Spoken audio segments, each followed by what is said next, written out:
बंदी छोड़ सतगुरु रामपाल जी परमेश्वर जी की जय हो।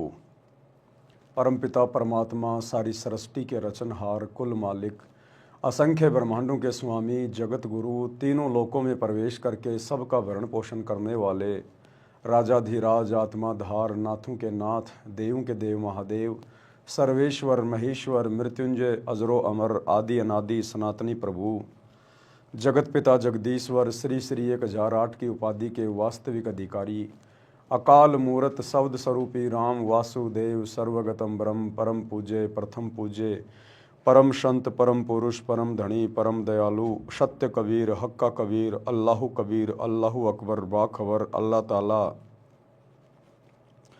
जगत के तारणहार जगत के मुक्तिदाता जगत के जगन्नाथ हारे के सहारे हिंदुओं के राम मुसलमानों के अल्लाह सिखों के वाहेगुरु ईसाइयों के मसीह दया के सागर दयानिधि करुणा के सागर करुणानिधि स्वयंभू परिभू संकट मोचन कष्ट हरण मंगल करण दुख भंजन अविगत कबीर निर्विकार निर्विषम परमात्मा अलय अलेख सतगुरु आदि अनादि सतगुरु असली मर्यादा पुरुषोत्तम असली राम असली कृष्ण असली घनश्याम असली मुरारी राजाओं के राजा महाराजाओं के महाराजा शहंशाहों के शहंशाह सम्राटों के सम्राट भगवानों के भगवान अल्लाहों के अल्लाह प्रभुओं के प्रभु मसीहाओं के मसीह सच्चे वाहिगुरु बाबाओं के बाबा पीरों के पीर सेठों के सेठ जगत सेठ सावलसा सेठ सर्वगुण संपन्न अनंत कोटि कलाओं के स्वामी अनंत कोटि ब्रह्मांडों के नायक योगियों में महायोगी ध्यानियों में महाध्यानी सिद्धों में परम सिद्ध ज्ञानियों में तत्व ज्ञानी ब्रह्म ज्ञानी महाज्ञानी परम ज्ञानी सर्वश्रेष्ठ ज्ञानी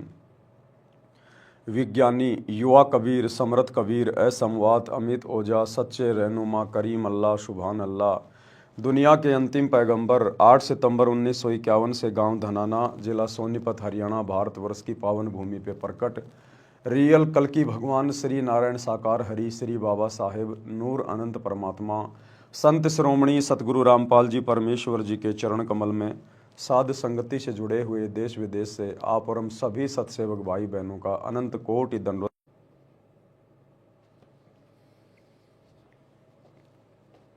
हो गया।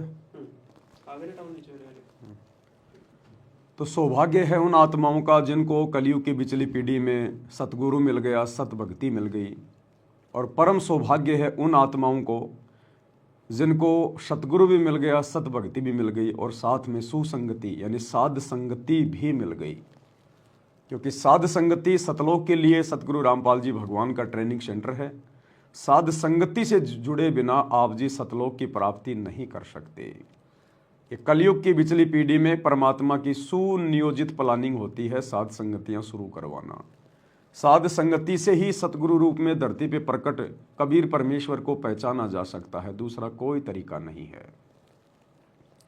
जोर जबरदस्ती का काम इस भक्ति मार्ग में है नहीं, इसलिए परमात्मा ने केवल ज्ञान मार्ग चुना, ज्ञान को आधार बनाया कि ज्ञान को आधार बनाकर ही ये आत्माएं अगर सतगुरु को परमात्मा के रूप में हृदय से स्वीकार कर लेंगी तो ये आत्मा सतलोक के योग्य बन सकेगी, अन्यथा नहीं बने सकेगी।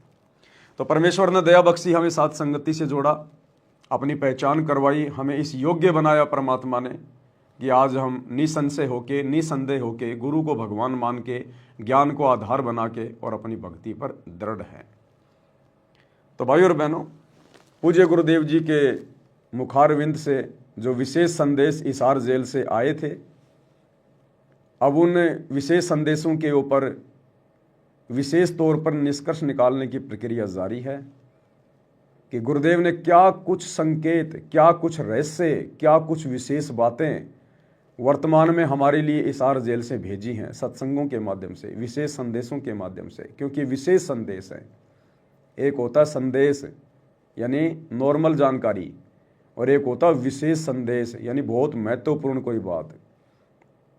तो ये सांकेतिक हैं, इनको हर किसी भगत के समझने की बस की बात नहीं है, इसलिए परमात्मा ने सात संगतियां रखवाई है। तो विशेष संदेश नंबर 11 का आज हमारा ये पार्ट नंबर 4 है, जिसके ऊपर अब हम आगे निष्कर्ष निकालेंगे गुरुदेव भगवान के आशीर्वाद से कि हमें किस प्रकार से भक्ति पर दृढ़ता मिले, हमारा विश्वास गुरुदेव के चरणों के प्रति दृढ़ हो। तो भाइयों और बहनों, हम आगे बढ़े। तो हम आगे बढ़ें उससे पहले दास अपने एक दोस्त से आपको मिलाना चाहेगा। हाँ जी, हमारे भी दोस्त हैं। तो पवन दास अपने एक दोस्त से आपको मिलाना चाहेगा। वैसे तो बहुत सारे दोस्त हैं, बहुत हैं, गिनती नहीं है। लड़कियां भी मेरी दोस्त हैं, लड़के भी मेरे दोस्त हैं, बहुत हैं मेरे दोस्त, बहुत बहुत बहुत, गिनती नहीं है। तो आज मैं आपको अपने एक दोस्त से मिला रहा हूं, फ्रेंड से। आपकी आत्मा खुश हो जाएगी, जी खुश हो जाएगा आपको। अब दोस्त का मुझे नाम तो पता नहीं, लेकिन आपको पता चल जाए तो आप देख लेना। तो ये मेरे बहुत ही अजीज, मेरे बहुत ही अच्छे प्रेमी हैं, मेरे दोस्त हैं। और ये 9 से 11 मार्च 2025 का जो इन सतलोक आश्रमों में गरीबदास जी का बोध दिवस मनाया जा रहा है, ये उसका प्रचार प्रसार करने में लगा हुआ, थोड़ा बिजी है अभी। तो मेरे दोस्त से आप सुन लीजिएगा एक बार क्या कह रहे हैं। गरीब अनंत कोटि ब्रह्मांड का एक रति नहीं बार, सतगुरु पुरुष कबीर है कुल के सिरजनहार। नमस्कार दोस्तों, जगत गुरु तत्वदर्शी नमस्कार दोस्तों, क्या कहा मेरे दोस्त ने? नमस्कार दोस्तों, नमस्कार दोस्तों। एक बार फिर सुन लीजिए, कहीं आपको गलतफहमी हो जाए। नमस्कार दोस्तों, जगत गुरु तत्वदर्शी संत रामपाल जी महाराज की नमस्कार दोस्तों। तो ये है मेरी दोस्त, माय फ्रेंड, मेरी सहेली। ये है मेरी सहेली। दोस्त का मतलब क्या होता है? सहेली, फ्रेंड, जिगरी यार। तो ये है मेरा जिगरी यार। शकल देख लो एक बार अच्छे से। और एक नहीं, इसके जैसी बहुत है मेरी फ्रेंड। ऐसी ऐसी मेरी ना जाने कितनी सहेलियां हैं, मेरे कितने फ्रेंड हैं। क्या कह रही है? नमस्कार दोस्तों। किसको कह रही है? जो जो इसका वीडियो देखेगा वो इसका दोस्त है, इसलिए कह रहा हूं कि ये मेरी दोस्त है। ये आपकी भी दोस्त है। अब हजारों ने ये वीडियो देख लिया, देख रहे हो, आगे भी देखोगे। तो जितने भी व्यक्ति इसका वीडियो देखोगे, आप सब इसके दोस्त बनते चले जाओगे। दोस्त, फ्रेंड, इसके प्रेमी, जिगरी यार। तो ये दोस्त है मेरी।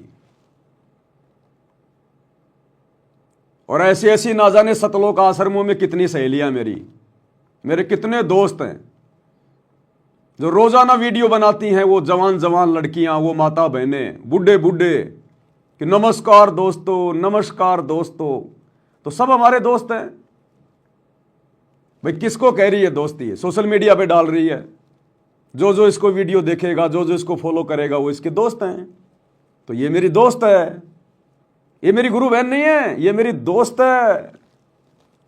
क्योंकि मेरी गुरु बहनें इतनी बेशर्म नहीं है।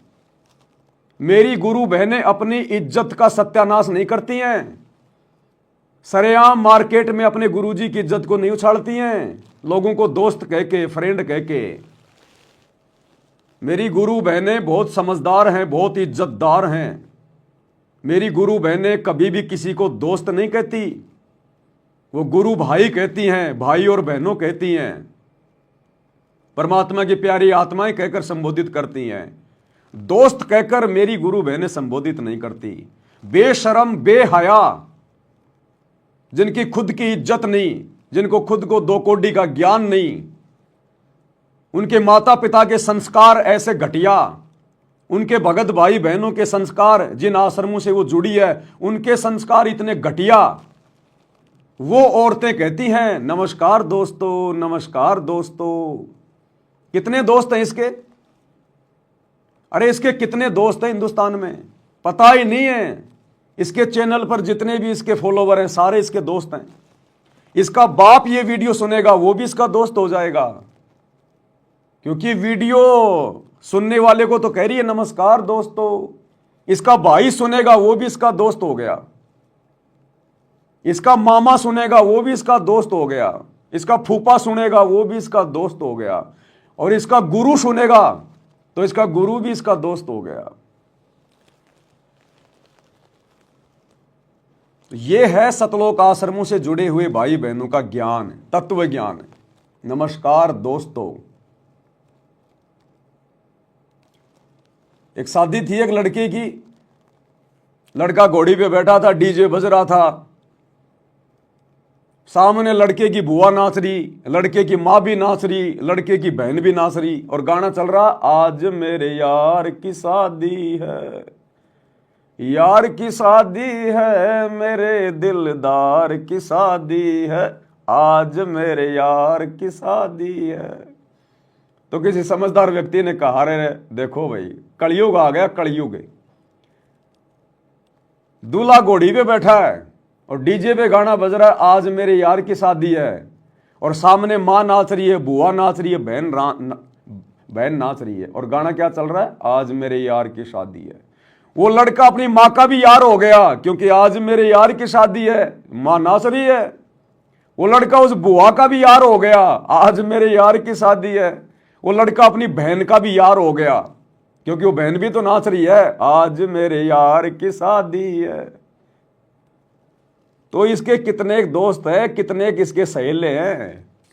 नमस्कार दोस्तों, अब सारे दोस्त हो गए जो वीडियो सुनेंगे वो।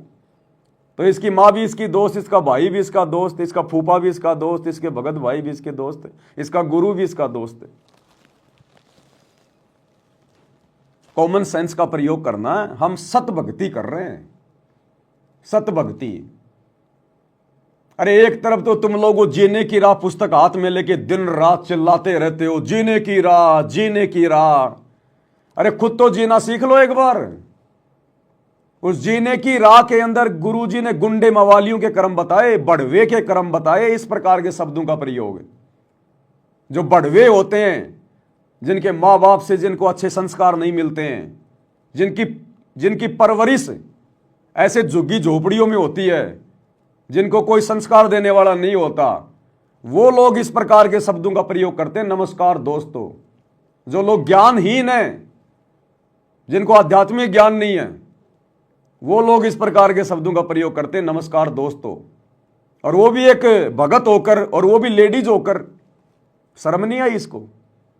इसको क्या शर्म आएगी बेचारी को? इसके जैसे तो लाखों हैं सतलोक आश्रमों में, जो सारा दिन हेलो दोस्तों, हेलो दोस्तों, हेलो दोस्तों। क्यों? क्योंकि सतलोक आश्रम मैनेजमेंट वालों ने अपने धार्मिक धंधे के लिए, अपने वीडियो को ज्यादा से ज्यादा आगे शेयर करवाने के लिए सबको सोशल मीडिया की ट्रेनिंग दे दी, सबके हाथों में कैमरे दे दिए, सबको यूट्यूबर बना दिया। अब ये लोग गुरुजी का ज्ञान प्रचार कम और भंडारों का ज्यादा कर रहे हैं, और खुद की प्रसिद्धि ज्यादा फैला रहे हैं। नमस्कार दोस्तों, हेलो दोस्तों, कैसे हो दोस्तों? अरे मेरी दोस्त मैं बिल्कुल एक नंबर का हूं, तू बता कैसी है? ये है हमारे दोस्त। शर्म आती है हमारे को भाई, क्या करें अब। बड़ी मुश्किल से एक दोस्त मिला है मेरे को। अभी और देखूंगा सोशल मीडिया पर, बहुत सारे दोस्त हैं मेरे, ऐसी बात नहीं है, बहुत है। इससे भी सुंदर सुंदर, इससे भी अच्छी अच्छी, जवान जवान बहुत दोस्त है मेरी। इनको शर्म आनी चाहिए। अपने आप को ये भगत कहती हैं, अपने आप को सतगुरु रामपाल जी की शिष्या कहती है। इनको शर्म आनी चाहिए, शर्म। इस बहन तक वीडियो पहुंचा देना, शेयर कर देना इसको ज़्यादा से ज़्यादा। अगर इसको जरा सी अकल आ जाए तो, अगर शर्मिंदगी महसूस हो जाए तो क्षमा याचना कर ले अपने गुरुदेव भगवान से, और आगे अपने मुंह के ऊपर लोक लगा ले। अगर बोले तो सत्साई भाई और बहनों, ये नमस्कार दोस्तों क्या है? ये जगत की भाषा है, गुंडे मवालियों की भाषा है, कुसंस्कारी बच्चों की भाषा है ये। तो गुरुदेव ने क्या सिखाया हमारे को 30 वर्षों में? और गुरुदेव के परिवार ने देखो इनको बेचारियों को, इनको कौवे बना दिए। कौवे, कोयल की भाषा नहीं है नमस्कार दोस्तों, ये कौओं की भाषा है। तो थोड़ा विचार करना पड़ेगा भाई और बहनों। हम परम संत के बच्चे हैं, हम किसी ऐरे गहरे नथु बैरे आचार्य शंकराचार्य के भगत नहीं है। गुरुदेव भगवान अपने सत्संगों में कहते हैं कि बच्चों, भक्ति मार्ग में आने के बाद भगत का उठना, बैठना, बोलना, चलना, हर एक चीज के ऊपर भगत को विचार करना चाहिए। क्योंकि आपको पूरी दुनिया देखेगी आने वाले समय में, आपको पूरी दुनिया सुनेगी, क्योंकि आने वाले समय में आपके गुरु का ही ज्ञान चलेगा। तो लोग क्या सोचेंगे फिर, क्या समझेंगे फिर लोग, कि जब सतगुरु रामपाल जी के भक्तों को बोलना नहीं आता, जब इनको बोलने की तमीज नहीं है, कि किस प्रकार से शब्दों का मुंह से उच्चारण करना चाहिए। अब कोई 80 साल का बूढ़ा इसका वीडियो देखेगा, वो भी इसका दोस्त हो गया। इसका बाप देखेगा, वो भी इसका दोस्त हो गया। कोई ऐरा गहरा नथु बहरा देखेगा, कोई गुंडा शराबी देखेगा, कोई नशेड़ी देखेगा, वो भी इसका दोस्त हो गया। कितने दोस्त हैं इसके। जबकि गुरुदेव ने क्या बताया कि नाम दीक्षा लेने के बाद भगत का उठना, बैठना, बोलना, चलना सभ्य होना चाहिए, लगना चाहिए कि ये भगत है। क्या कह रहे हैं गुरुदेव भगवान। तो पुण्यात्माओं, ऐसे सत्संग में आने से इस प्रकार की समस्याओं का समाधान होता है, लेकिन असर उनका है जो पुण्यात्मा होती हैं। ये पत्थर और बांस के जैसे प्राणियों का नहीं हुआ करती। जिस घर में नाम इस सतपुरुष का और उस घर में लड़ाई, फिर उनका असर ना हो रहा है, वो तो पत्थर कैसे है, माड़ी सी घर्षण लगते नो चंगारी पाटे हैं। पुण्यात्माओं, इसके अंदर हमने परिवर्तन बहुत करना पड़ेगा। हमारे बोलने और बतलाने में, चलने और उठने और बैठने और निगाह दृष्टि में भी साधुता आनी चाहिए। एक तो चटक मटक करके चले, एक सीधा सा जैसे बिल्कुल भक्त संत चला करते हैं। उठने और बैठने में भी कहीं बकवाद नजर नहीं आवे, देखने में भी कोई ऐसी त्रुटि संत की दृष्टि में नहीं होनी चाहिए, भगत की में। तो हम सत्संगी हैं, अन्यथा हम केवल नाम उपदेश है, असर कति नहीं। तो गुरुदेव कह रहे भगत के तो उठने, बैठने, चलने में, बोलने में, भगत की हर क्रिया में साधुता नजर आनी चाहिए। साधुता कि ये भगत है वास्तव में। और वही जगत वाले काम दुनिया भर के यूट्यूबर छोटे छोटे वीडियो रील बना के दुनिया भर के दिन में डालते रहते हैं गंदगी। हेलो दोस्तों, hello friend, how are you. और हम भगत होके भी नमस्कार दोस्तों, नमस्कार दोस्तों। क्या ये बड़ुओं जैसी भाषा। आप भगत हो, बड़वे नहीं हो। बड़वे बनना चाह रहे तो बात अलग है। और बड़वे बनना तो फिर सतगुरु रामपाल जी की आड़ मत लो, फिर बाहर जाके बड़वागिरी करो, अपने आप हो जाओगे प्रसिद्ध दुनिया में। तो गुरुदेव कह रहे हैं जिस घर में नाम सतपुरुष का और उस घर में झगड़ा, वो भगत नहीं है। फिर अब यहां भक्तों को शंका हो जाएगी कि भाई मैं तो अकेला उपदेशी हूं और मेरे घर में तो रोजाना ही झगड़ा होता है, मेरे को भक्ति नहीं करने देते। कभी मेरी पत्नी लड़ती है, कभी मेरा पिता लड़ता है, कभी मेरी मां लड़ती है। देखो भाई और बहनों, गुरुदेव यहां उस परिवार के लिए कह रहे हैं जो पूरा परिवार उपदेशी है, सबने नाम ले रखा है और उसके बाद भी छोटी छोटी बातों पे लड़ाई झगड़ा करते हैं, मनमुटाव करते हैं, खैंचातानी करते हैं, तो वो हैं कंजर। वो भगत नहीं है, फिर वो कंजर बताए गुरुदेव ने, जो नाम उपदेश लेने के बाद भी लड़ाई झगड़ा करते रहते हैं। उनके ऊपर फिर ज्ञान का असर नहीं हुआ, वो कंजर हैं, कंजर। और परिवार में आपने अकेले ने नाम ले रखा है, बाकी सब आपके विरोध में हैं और वो जबरदस्ती आपके साथ में लड़ाई झगड़ा करते हैं, तो उसमें आपका दोष नहीं है। उस परिवार के लिए नहीं कहा गुरु जी ने। पूरा परिवार उपदेशी और फिर भी लड़ाई झगड़ा, वही पहली वाली बातें, खैंचातानी, मनमुटाव, राग द्वेष, तो फिर वो कंजर परिवार है, वो भगत परिवार नहीं है। तो भाई और बहनों, हम सत्सेवकों ने तो शिक्षा लेनी है, शिक्षा।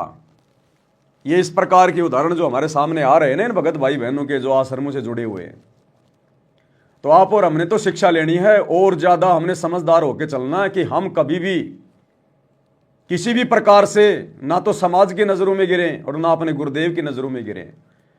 और हम भक्तों से, सत्सेवकों से उठने, बैठने, बोलने, चलने में, निगाह दृष्टि में कोई भी ऐसी गलत क्रिया ना हो जाए, क्योंकि दुनिया तो बहुत देर में देखेगी, भक्तों को तो बहुत बाद में चलेगा भगत ने क्या गलती कर दी। लेकिन अंतर्यामी सतगुरु जो हमारे घट में बैठा है, हम उससे कैसे छुपा लेंगे। मेरे पर्दे के महल में पिया जी और तुमसे कैसे छुपा लूं जिया जी।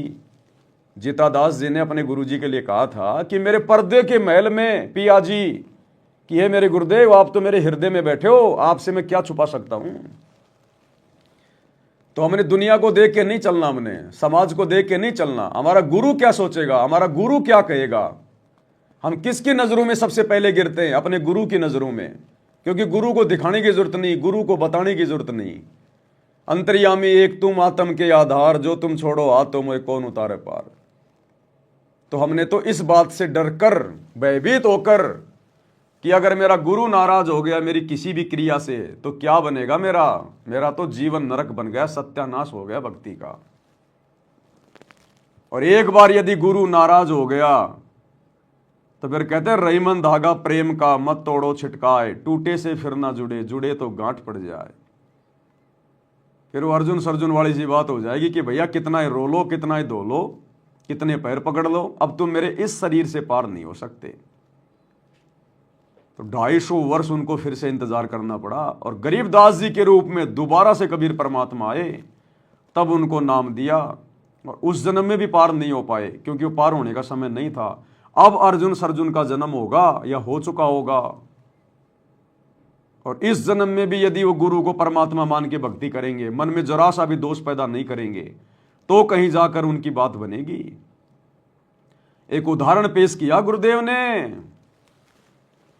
कि अपने गुरुजी को शिक्षा देना, अपने गुरुजी को सलाह देना, अपने गुरुजी को मानुष मानना कितना महंगा पड़ता है।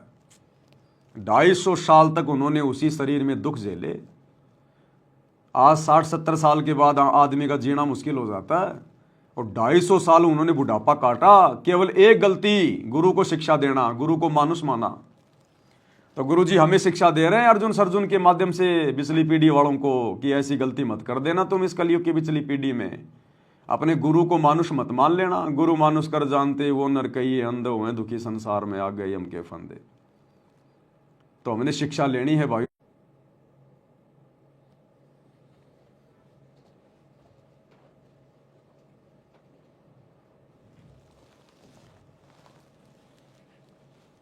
तो जरा भी किसी नेता से, मंत्री से, प्रधानमंत्री से, एमएलए के मुख से अगर कोई इधर उधर की बात निकल जाती है तो मीडिया तुरंत उनकी बातों को पकड़ लेती है, अखबारों की सुर्खियां बन जाती है, मीडिया की हेडलाइन बन जाती है, मौका मिल जाता है विपक्ष वालों को। तो ठीक इसी प्रकार हम भक्तों के शब्द में शक्ति है, क्योंकि हम सत्य भक्ति करते हैं, और काल को मौका मिल जाएगा तुरंत यदि हमने जरा भी कमजोरी दिखाई, तो जरा भी नादानी की तो भक्ति मार्ग पे। तो हम भक्तों के शब्दों का बहुत महत्व है, बहुत महत्व। अब एक शब्द तो नमस्कार भाई और बहनों, सत्साई भाई और बहनों, ये कितना प्यारा लगता है, बोलने में कितना अच्छा लगता है, कितना मधुर है, शीतलता देता है, मन में पवित्रता को लेके आता है। और एक नमस्कार दोस्तों, हेलो फ्रेंड, ये अश्लीलता को बढ़ावा दे रहा है, अश्लीलता को, गंदगी को, मन में विकार पैदा करता है ये शब्द है दोस्त। तो हम भक्तों ने बहुत सोच समझ के भक्ति मार्ग पर आगे बढ़ना है। हम भक्ति कर रहे हैं, ड्रामा नहीं कर रहे, भक्ति कर रहे हैं। आने वाले समय में आपके बच्चे भी आपकी वीडियो देखेंगे, आपके पोता पोती भी आपकी वीडियो देखेंगे। क्या सोचेंगे आपके बारे में? वो खुद ही कहेंगे कि मेरी दादी को तो 2 दहली का ज्ञान नहीं था, फोड़ गई अपने कर्म परमात्मा से जुड़कर भी। जो आज नमस्कार दोस्तों, नमस्कार दोस्तों, और क्या कहेगी नमस्कार दोस्तों बोल के? है क्या इनके पास बोलने के लिए सिवाय भंडारे का प्रचार करने के? अब सुन लो क्या कहेगी, सुन लो, इसकी भी सुन लो भाई। नमस्कार दोस्तों, जगत गुरु तत्वदर्शी संत रामपाल जी महाराज के सानिध्य में संत गरीबदास जी महाराज के बोध दिवस के उपलक्ष्य में 9, 10, 11 मार्च 2025 को एक विशाल भंडारे का आयोजन किया जा रहा है। इस विशाल भंडारे में अनेक कार्यक्रम आयोजित किए जा रहे हैं, जिसमें दहेज मुक्त विवाह, रक्तदान। इस भंडारे में अनेक कार्यक्रम आयोजित किए जाएंगे, जैसे बंदर का खेल दिखाना, रीछ का खेल दिखाना, नट और नटनी का खेल दिखाना। ये क्या मनोरंजन के साधन है ये आश्रम? इसमें अनेक कार्यक्रम जो है वो दिखाए जाएंगे। कबीर जी का झोपड़ा दिखाया जाएगा, बलक बुखारे बादशाह की फिल्म दिखाई जाएगी, राम कथा चलाई जाएगी, जुलाओं का कुआं दिखाया जाएगा, मिट्टी के बैल दिखाए जाएंगे आपको, आपको प्रदर्शनियां दिखाई जाएंगी, आपको लहर तारा तालाब दिखाया जाएगा, भगवान के ऊपर पैर करके उसमें लिटा रखा वो घूम रहा है बालक, वो दिखाया जाएगा आपको रंगोलियां दिखाई जाएंगी, आपको आश्रम की साफ सफाई दिखाई जाएगी, आपको भक्तों की व्यवस्था बताई जाएगी। ये जूता घर में कितने जूते आ जाएंगे, तुम्हें दुकान खोलनी है। अरे जूता घर में जूते जमा हो रहे हैं, अच्छी बात है। भगत जी जूता घर में कितनी कैपेसिटी है, कितने जूते आ सकते हैं, इसमें 1 लाख जूते आ सकते। अरे दुकान खोलनी है तुमने, फालतू की ड्रामेबाजी, फालतू का दिखावा, फालतू की वीडियो। भंडारा बन रहा हो, कड़ाई दिखाएंगे, हलवा घोट रहे हैं, बर्फियों के ढेर लगा रखे। अरे क्या करना है तुमने, मार्केटिंग करनी है क्या? अरे भगतों को भगत बनने दो, हलवाई मत बनाओ। ज्यादा मीठा खाओगे शुगर हो जाएगी, डोलोगे डॉक्टरों के चक्कर काटते। अब डॉक्टरों के भी चक्कर क्यों काटोगे, तुम तो हॉस्पिटल भी खोल रहे हो। बीमार हो जाओगे तो कोई दिक्कत नहीं, तुम तो हॉस्पिटल भी तो खोल रहे हो। वो इसीलिए तो खोल रहे हो कि आने वाले समय में तुम्हारे को डर है कि हम बीमार होंगे। आने वाले समय में जब महामारी आएंगी तो तुम्हारे को डर है कि भक्ति तो हम कर नहीं रही, ड्रामेबाजी कर रहे हैं, तो बीमार तो होंगे। जैसे कोरोना में मर गए हजारों, ऐसे आने वाले समय भी हजारों मरोगे तुम। तो तुम्हें डर है कि बाहर जाएंगे तो लोग कहेंगे देखो बाबा रामपाल के भगत भी मर रहे हैं महामारी में, ये भी देखो बीमार हो रहे हैं, जबकि डंका पीटते थे हमारे गुरुजी भगवान है, परमात्मा है। तो ये सोच रहे हैं कि बाहर जाएंगे तो बेइज्जती होगी, भक्तों को यही पटक देंगे हॉस्पिटल में, और पीछे कोई शमशान घाट और बना देंगे थोड़े दिनों में। ये वहीं लगाओ उनको, राम नाम सत है, सत बोले अगत है। तो ड्रामेबाजी। गरीबदास जी का बताओ, अब गरीबदास जी क्या लगता है तुम्हारा भाई, तुम्हारा क्या नाता है गरीबदास जी से? अरे हमारा गरीबदास जी की वाणियों से मतलब था, और वाणियां गुरु जी ने हमें बता दी। अब गरीबदास जी का बोध दिवस और मरण दिवस और जन्म दिवस है, क्या लेना देना है? क्यों ड्रामेबाजी कर रहे हो भाई? ना तुमने गरीबदास जी को छोड़ा, ना अपने गुरु जी को छोड़ा, ना उस मुर्दे दाढ़ी मूछ वाली कबीर की फोटो को छोड़ा। अरे कहीं तो रुक जाओ, कहीं तो ब्रेक मार लो, कुछ नहीं है। तो यह है हालत सतलोक आश्रमों से जुड़े हुए भाई बहनों की। और सत्सेवकों के घरों में जाके देखो, सत्सेवकों के घरों में जिन्होंने अपने गुरु को हृदय से अपना परमात्मा मान लिया, उनकी भाषा देखो, उनकी बोलचाल देखो, उनका रहना सहना देखो, उनका संघर्ष देखो, उनकी भक्ति देखो। घर घर में बेड लग गए, गुरु जी को परमात्मा मान के विराजमान कर लिया। गीता अध्याय 3 श्लोक 13 के अनुसार घर घर में गुरु जी को भोग लग रहा है। छोटे छोटे बच्चे लेके चवर अपने गुरु जी के ऊपर भंडारा उनको करवाते समय, भोग लगाते समय चवर कर रहे हैं। और छोटी छोटी आत्माएं आंखों में आंसू भर भर के रोती हैं अपने गुरु जी के प्रेम में, अपने गुरु जी के प्रेम में आंखों में आंसू भर के रोती है। जाइन आश्रमों में सारा दिन वो रजाई के ऊपर, वो गद्दों के ऊपर छोटे छोटे बच्चे लौटते रहते हैं, खेलते रहते हैं। कोई कबड्डी खेल रहा है, कोई क्या खेल रहा है? और सत्सेवकों के घरों में छोटे छोटे बच्चे परमात्मा के प्रेम में रो रहे हैं, क्योंकि अपनी विशेष आत्माओं को परमात्मा ने 7 संगतियों में जन्म दिया है, 7 संगतियों से जोड़ा है। देखो छोटे छोटे बच्चे कैसे रो रहे हैं अपने गुरु जी को भोग लगा के। टॉफी के लिए नहीं रो रहे, पैंट शर्ट के लिए नहीं रो रहे, अपने गुरुजी की सेवा करते करते रो रहे हैं, क्योंकि पिछले जन्म की विशेष आत्मा है। ये है वो धर्मदास जैसी आत्मा, रामानंद आत्मा, शेव शमन वाली आत्मा, बलक बुखारे वाले, ये हैं वो आत्माएं जो अपने गुरुजी के प्रेम में उनकी सेवा करते करते रो रहे हैं। तो एक तरफ तो ये सतलोक आश्रम वाले 60-60 साल के बन बन के यूट्यूबर, हेलो दोस्तों बेशरम, और एक सत्सेवक देखो छोटे छोटे बच्चे।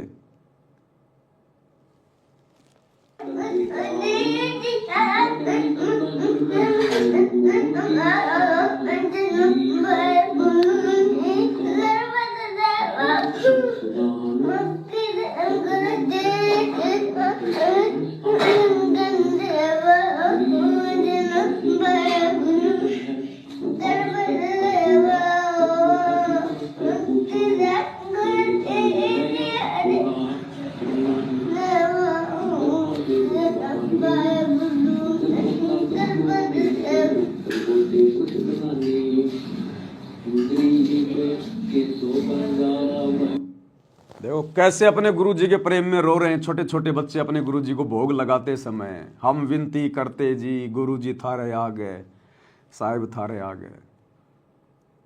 तो कहाँ है परमेश्वर की विशेष आत्माएं, श्रेष्ठ आत्माएं? इन आश्रमों में नहीं है। अरे आश्रमों में आने वालों के माँ और बाप बिगड़ गए तो उनके बच्चे कहां से सुधरेंगे? अरे जिनके माता पिता बिगड़े हुए हैं उनके बच्चे कहां से सुधर जाएंगे?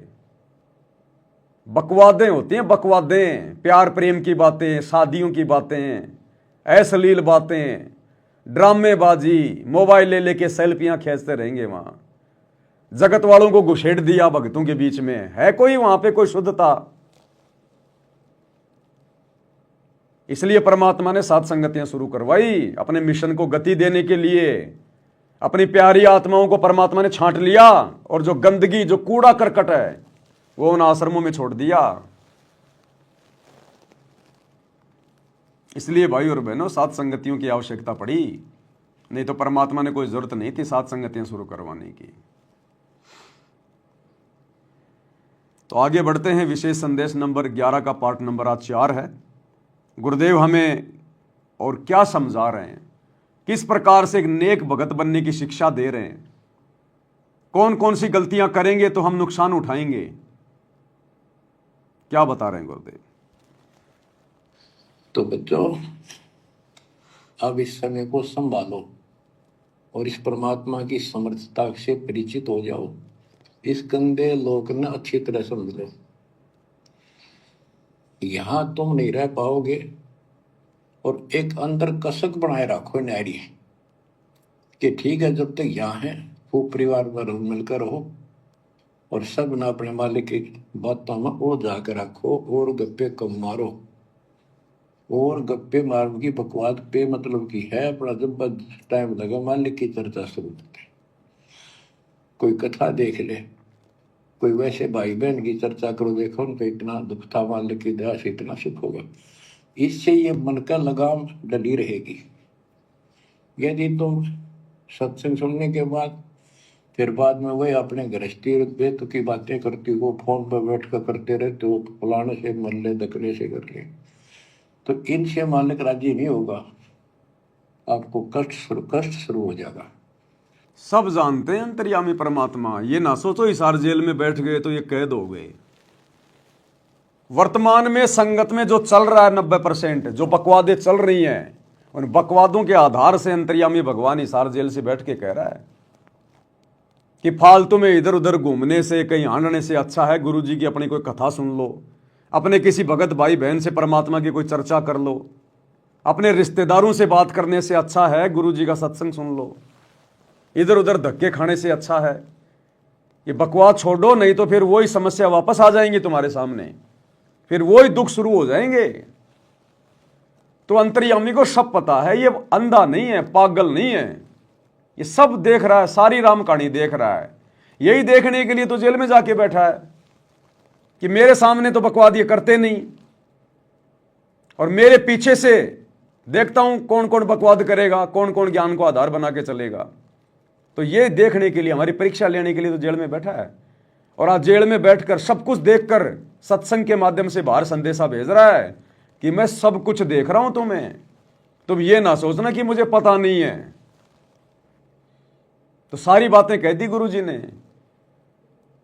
कि तुम थोड़ी बहुत देर सत्संग सुनते हो, उसके बाद में वो इधर उधर की बातें शुरू कर देते हो, रिश्तेदारों से बातें तुम जो है शुरू कर देते हो। क्या काम आई तुम्हारी वो बातें? अरे 2 किलो हलवा बनाया, थोड़ी देर में एक मुट्ठी उसमें बालू रेत की डाल दी, क्या काम आया? आधा घंटा 1 घंटा सत्संग सुना, तुम्हारे भाव बने और 2 मिनट बाद में अपनी बुआ से बात करने लग गया, अपनी मामी से बात करने लग गया, फिर वही दुनिया भर की इधर उधर की बातें, फिर तूने अपने मन को गंदा कर लिया। तो ये भैया, ये गंदी राजनीति में जाना, नेताओं के पीछे धक्के खाना, जाटों के आरक्षण में जाना, गुंडों की सीबीआई जांच करवाना, जाटों की धर्मशाला बनवाना, स्टेडियम बनवाना, ये बकवादें हैं, बकवादें। ये दुनिया वालों को आश्रमों में बुलाना, जबरदस्ती निमंत्रण दे दे के भक्तों का ध्यान बटाना। अब वो नेता लोग आएंगे, साथ में 10-12 और आएंगे, हैं, किसी ने क्या पहन रखा है, कोई क्या खा रहा है, कोई क्या कर रहा है, कोई क्या बात कर रहा है। अब पूरी पब्लिक उनकी तरफ देखने लग जाती है जैसे कोई प्रधानमंत्री आ गया हो, क्योंकि संगत को भी तो अब इतना ज्ञान नहीं है ना, संगत भी तो देखा देखी में जुड़ी हुई है। तो उन लोगों को देख के फिर संगत भी फिर वैसे ही विचार आएंगे, वो भी उसी दादागिरी में चल पड़ती है। तो गुरुदेव कह रहे हैं फिर बाद में दुख उठाओगे, परेशानियां उठाओगे, तुम्हारा बाप तुम्हें एक नेक भगत बनाने के लिए जेल में जाके बैठा है ताकि तुम सुधर जाओ। ये परीक्षा चल रही है, इसमें अच्छे से इसमें आंसर दे दो। जब रिजल्ट आएगा ना तब पता चलेगा, रोओगे फिर सर पे हाथ रख के। तो स्पष्ट कर दिया गुरुदेव ने कि ये ना सोचना मैं जेल में बैठा हूं, मुझे कुछ पता नहीं है बाहर क्या हो रहा है। ये परीक्षा चल रही है इसलिए कुछ नहीं बोल रहा, चाहे कोई सही लिखो चाहे कोई गलत लिखो। परीक्षा के समय में विद्यार्थी चाहे सही लिखे चाहे गलत लिखे, टीचर कुछ नहीं बोलता, खाली देखता है। तो जेल में जाके गुरुजी बैठ के सब देख रहे हैं तुमने बाहर जो जो कुकर्म किए हैं, जो जो कुकर्म तुम कर रहे हो, भक्ति को जो हल्के में ले रहे हो, सब देख रहा है वो परमात्मा। लेकिन परीक्षा का समय वो कहेगा कुछ नहीं, संकेत कर दिया इन विशेष संदेशों में, समझने की जरूरत है। गरीब स्वर्णाद न दे दिल, तन मन नहीं मुकाम, कौन महल हंसा गए, कहाँ लिया विश्राम। गरीब चार मुक्ति बैकुंठ बट, सपतपुरी सैलान, आगे धाम कबीर का हंस न पावे जान। अब क्या बताते हैं कि ये जैसे चार मुक्ति, बैकुंठ, शपथपुरी, ब्रह्मलोक, काल का 21 ब्रह्मांड का क्षेत्र लोक, अक्षर पुरुष का सातवें ब्रह्मांड का लोक, इन सब से परे कबीर भगवान का स्थान है। गिरिव चार मुक्ति बैकुंठ बट, सप्तपुरी शैलान, आगे धाम कबीर का हंस ना पावे जान। के वहां सामान्य साधना से या काल तक की भक्ति से वहां नहीं पहुंचा जा सकता है। उसके लिए क्या बताते हैं, इस परम पिता परमात्मा की शरण माना होगा, कबीर साहब की शरण। गरीब काया काशी मन मगर, दोहों के मद कबीर, काशी तज मगर गया पाया नहीं शरीर। गरीब काया काशी मन मगर, अर्श कुर्स बीच मुकाम, जहां दुलहदी घर किया आदि अंत विश्राम। बच्चों, परमात्मा कहते हैं कि वो दुल्हा सतलोक में निवास करता है और वहां जाने के लिए आपको पूर्ण गुरु की आवश्यकता पड़ती है और अपने मन का दोष दूर करना होगा। सतलोक जाने के लिए क्या करना होगा? अपने मन का दोष दूर करना होगा। मन का सबसे बड़ा दोष क्या है? अपने गुरु जी को अपने जैसा मानना, अपने गुरु को अपने जैसा मानुष मानना, एक व्यक्ति मानना, एक इंसान मानना, मां के गर्भ से जन्म लेकर पैदा हुआ मानना, यह सबसे बड़ा दोष है, सबसे बड़ा दोष। अरे बाकी दोष तो सतगुरु ज्ञान देके समाप्त करवा देते हैं, धीरे धीरे पता चल जाता हमें। लेकिन सबसे बड़ा दोष, सूक्ष्म दोष, अपने गुरु को मानुष मानना, अपने गुरु को कबीर जी ना मानना, परमात्मा ना मानना, सबसे बड़ा दोष है। और गुरु जी कहते हैं तुम्हारी बात बिगड़ेगी फिर एक न एक दिन। अगर तुम भक्ति भी कर रहे हो, गुरु जी के साथ में भी रह रहे हो, और अगर अपने गुरु को अपने जैसा मानुष मानते रहे, भगवान नहीं माना, तो कभी ना कभी तुम्हारे मन में दोष आएगा। कभी ना कभी तुम्हारे मन में दोष आएगा यदि अपने गुरु जी को अपने जैसा मानुष मानते रहे तो। आत्मा बताते हैं, गुरु मानुष कर जानते, ते नर कहिए अंधे, ओए दुखी संसार में, आगे यम के फंदे। गुरु को मानुष कर जानते तो ते नर कहिए अंधे, और फिर होवे दुखी संसार में, फिर काल के फंदे।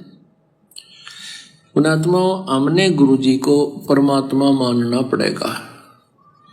परमात्मा मानने से हमारी यह प्रॉब्लम सोल्व होएगी, नहीं तो नहीं हो सकती। अब सुनिए, हम अपने ही जैसा गुरु को माने, एक मानुष रूप मान करके हम यदि उसके साथ रहेंगे तो कभी ना कभी दोष आपके मन में आवेगा। कभी न कभी दोष आपके मन में आवेगा। यदि आपने अपने गुरु को अपने जैसा मानुष माना तो कभी न कभी आपके मन में दोष आवेगा। ये सतगुरु के वचन है। साध वचन पलटे नहीं, पलट जाए ब्रह्मांड। क्या कह रहे हैं गुरुदेव? हम अपने ही जैसा गुरु को माने, एक मानुष रूप मान करके हम यदि उसके साथ रहेंगे तो कभी ना कभी दोष आपके मन में आवेगा। अब गुरु को अपने जैसा मानने का क्या मतलब है? आप और हम तो माँ के गर्भ से जन्म लेके आए, जेर में लिपट के आए, गंदगी में लिपट के आए, दो कोडी के जीव हैं। यदि अपने जैसा हम गुरु जी को मानेंगे, माँ के गर्भ से जन्म लेकर आया हुआ मानुष, उसी को कहते हैं मानुष। मानुष यानी आम प्राणी। तो कभी न कभी भगत के मन में दोष आएगा, वो काल के हत्थे चढ़ेगा, वो सतलोक प्राप्त नहीं कर पाएगा। और जिन जिन आत्माओं ने अभी तक अपने गुरु के अलावा अपने घर में उस दाढ़ी मूंछ वाले नकली मुर्दा कबीर की फोटो रखी हुई है, घर की दीवारों पे, अपनी गाड़ियों में, अपने फ्रिज के ऊपर, कूलर के ऊपर, या घर के दरबार में, या लॉकेट में, तो समझ लो अभी तक आप अपने गुरु को मानुष मान रहे हो। अगर आपने अपने गुरु को ही कबीर मान लिया होता तो वो नकली फोटो क्या कर रही है आपके घर में? दो दो भगवान तो है ही नहीं। अरे भगवान तो एक ही है, या तो दाढ़ी मूंछ वाला या आपका गुरु। और यदि आपने अपने गुरु को कबीर जी मान लिया तो फिर वो दाढ़ी मूंछ वाली फोटो क्या कर रही है तुम्हारे घर में? तो जिन जिन के घरों में वो दाढ़ी मूंछ वाली फोटो विद्यमान है, कहीं भी जिनके लॉकेट में, इसका मतलब अभी आपने गुरु को मानुष ही मान रखा है। यदि आप उस दाढ़ी मूंछ वाली नकली कबीर की फोटो का, मुर्दा फोटो का, जून के महीने में कबीर प्रकट दिवस मना रहे हैं, इसका मतलब अभी आप अपने गुरु जी को मानुष ही मान रहे हैं। क्योंकि प्रकट तो एक ही हो सकता है, या तो सतगुरु रामपाल जी या वो दाढ़ी मूंछ वाली फोटो।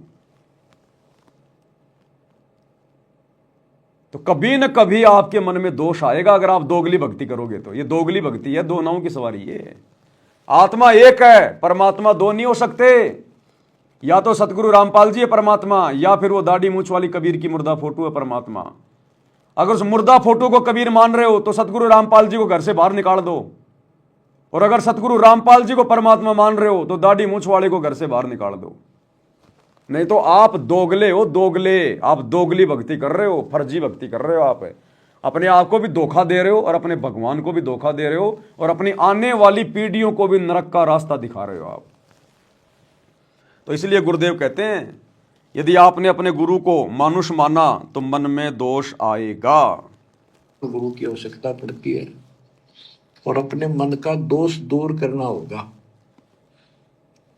जैसे नाम भी ले लिया और खूब सेवा भी करते हो, भक्ति भी करते हो, अच्छी बात है, और मन में वही उठा पटक और दोष, द्वेष, लालच, लोभ भरा है, तो क्या भक्ति की?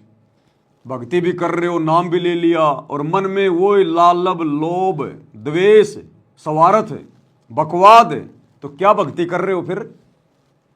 तो नाम भी ले लिया संगत ने, गुरु जी के परिवार ने भी नाम ले रखा है, कोऑर्डिनेटर ने भी नाम ले रखा है, और मन में वो राग, द्वेष, लोभ, लालच, स्वार्थ, बकवाद। बकवाद तो राजनेताओं के पीछे रैलियों में जा जाके कर दी। बकवाद कर दी हरियाणा की जाट धर्मशाला में 1 करोड़ रुपया लगा के, 5वां फ्लोर बना के, और बकवाद कर दी स्टेडियम बनवा के, लोभ लालच में आके, ताकि गांव वाले हमारे धनान आश्रम का विरोध ना करें, गांव वालों को जो है खुश कर दो। स्टेडियम बना दिया करोड़ों रुपए का कि बच्चे खेलते रहेंगे बैडमिंटन। जाटों के आरक्षण में जाके बैठ गए, करोड़ों रुपया दे दिया। क्या लगते हैं तुम्हारे? फूफा जी लगते हैं क्या वो? क्या मतलब था तुम्हारा भक्ति में आने के बाद किसी के आरक्षण में जाके बैठना? तो ये बकवादें, गुंडों की सीबीआई जांच, बकवादें, महाबकवादें। अरे आम नकली संतों के भगत भी गुंडों की सीबीआई जांच का समर्थन नहीं कर सकते। बता दो, उस राजस्थान के गैंगस्टर आनंदपाल सिंह की सीबीआई जांच का समर्थन किसी भी संत ने किया हो तो किसी भी संत के भक्तों ने किया हो तो, और नालायकों तुम कहते हो कि हम तत्वदर्शी संत के भगत हैं, और तुम जाके उसकी रैलियों में बैठ गए, उनके धरने में जाके बैठ गए राजपूत करणी सेना के साथ में। तुम्हारी बुद्धि में कीड़े चल रहे हैं, कीड़े, काल बैठा है तुम्हारी बुद्धि पे। बता दो किसी भी संत ने हरियाणा के जाट आरक्षण का समर्थन किया हो तो। अरे संत अगर इस काल के लोक में आरक्षण के लिए लड़ाई लड़ेंगे तो अपने भक्तों का क्या क्या खाक मोक्ष करवाएंगे। तो तुमने हर जगह गुरुजी का नाम बदनाम किया, हर जगह ये इतिहास बन गए। आने वाले समय में ये समाज तुम्हारी धोती सी धोएगा तुम्हारी, तुम बोलने के लायक नहीं रहोगे आने वाले समय में, क्योंकि गुरुजी तो आने वाले समय में सब बातों से अपना पल्ला झाड़ लेंगे कि भैया मैंने कोई आदेश नहीं दिया, मैंने जो आदेश दिया वो मेरे सत्संगों में देख लो, सुन लो, इसके अलावा कोई आदेश नहीं है मेरा। फिर कहां जाओगे? फिर किसके आदेश थे? किसके थे पीले पर्चे? किसके आदेश से गुंडू की सीबीआई जांच में बैठे थे, 5-5 लाख रुपए दे रहे थे? किसके आदेश से जाट आरक्षण में बैठे थे, करोड़ों रुपया दे दिया? किसके आदेश से जाटों की धर्मशाला बनवा रहे हो, स्टेडियम बनवा रहे हो, बकवादे कर रहे हो, हॉस्पिटल खुलवा रहे हो? किसके आदेश से? गुरुजी तो पल्ला झाड़ेंगे भैया, क्योंकि वो परम संत है। अगर उसकी बातें दोगली हो गई तो धरती पे कोई उसकी भक्ति नहीं करेगा। एक तरफ गुरुजी कह रहे हैं कि मेरे भगत ने मोबाइल में वीडियो गेम भी नहीं देखना, कोई ताश खेल रहा है उसके पास भी नहीं बैठना, और यदि वही गुरु एक तरफ अगर स्टेडियम बनवा रहा है तो वो गुरु दोगला है। उस गुरु की भक्ति फिर दुनिया नहीं करेगी। एक तरफ गुरु कह रहा है कि जगतकार भगत का 36 का आंकड़ा है, साधु सेती कि दुनिया सेती, दोस्ती पड़े भजन में भंग, और यदि वही गुरु गुंडों की सीबीआई जांच का समर्थन करने का आदेश दे रहा है, उनके रैलियों में जाने का आदेश दे रहा है, तो वो गुरु दोगला है। उस गुरु की भक्ति आने वाले समय में दुनिया नहीं करेगी। एक तरफ गुरु कह रहा है कि भक्ति का और राजनीति का कोई संबंध नहीं है, ये तो हानि का सौदा है भक्ति में राजनीति, और यदि वही गुरु तुम भक्तों से कभी कांग्रेस को और कभी बीजेपी को वोट डलवा रहा है तो वो गुरु दोगला है, वो गुरु नहीं है। फिर आने वाले समय में दुनिया उसकी भक्ति नहीं करेगी।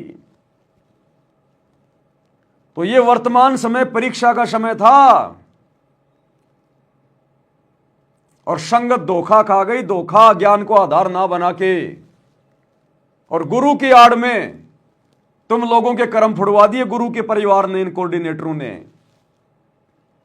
अन्यथा एक भी माई का लाल, मैं चैलेंज करता हूं, ये पवन दास चैलेंज करता है, एक भी माई का लाल सतलोक आश्रमों से जुड़ा हुआ कोई कोऑर्डिनेटर, कोई भी संगत वाला, मुझे सतगुरु रामपाल जी का एक भी वो आदेश दिखा दो ऑडियो में, वीडियो में, जिन्होंने 2019 में कांग्रेस सरकार को वोट डालने का आदेश दिया हो, या 2024 में बीजेपी सरकार को वोट डालने का आदेश दिया हो,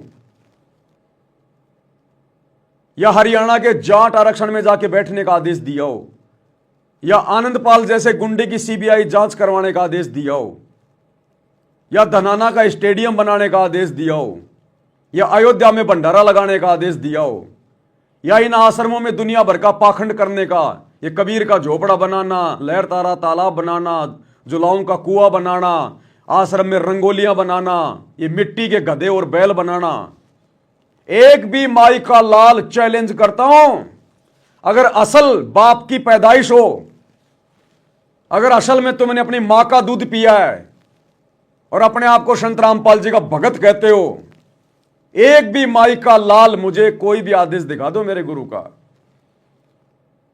फिर किसके आदेश से कर रहे हो तुम ये बकवाद? अरे किसके आदेश से कर रहे हो फिर ये बकवाद, जब तुमने अपने गुरु के मुंह से सुना ही नहीं, तुम्हारे गुरु का किसी भी सत्संग में कोई आदेश ही नहीं। इसको कहते काल प्रेरणा।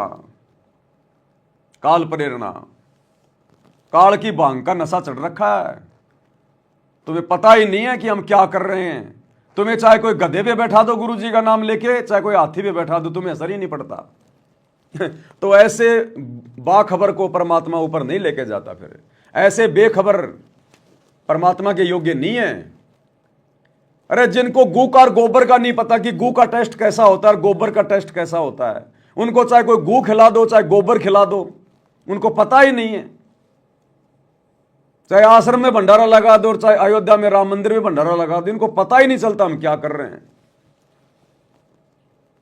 तो ऐसे भक्ति नहीं चलेगी। यही बात कह रहे हैं गुरुदेव भगवान। ये नाम भी ले लिया और फिर बकवाद वही नहीं चलेगा। और खूब सेवा भी करते हो, भक्ति भी करते हो, अच्छी बात है। और मन में वही उठा पटक और दोष द्वेष लालच लोभ भरा है तो के भक्ति करी? कुछ नहीं। एक समय की बात है, गोपीचंद तथा भर्तरी ये दोनों राजा थे। गोपीचंद और भर्तरी दोनों राजा थे। कथा सुना रहे हैं गुरुदेव। उन्होंने राज्य भी त्याग दिया, गुरु से नाम भी ले लिया गोरखनाथ से, लेकिन लोभ लालच फिर भी नहीं छूटा। किसी ने पान खा के थूक रखा था, चांदनी रात में चमक रहा था, उसने लाल समझ के हाथ मारा उस पे। बोला यार भाई तू राज्य छोड़ के आ गया हैं, और तेरी नीयत फिर भी वही है।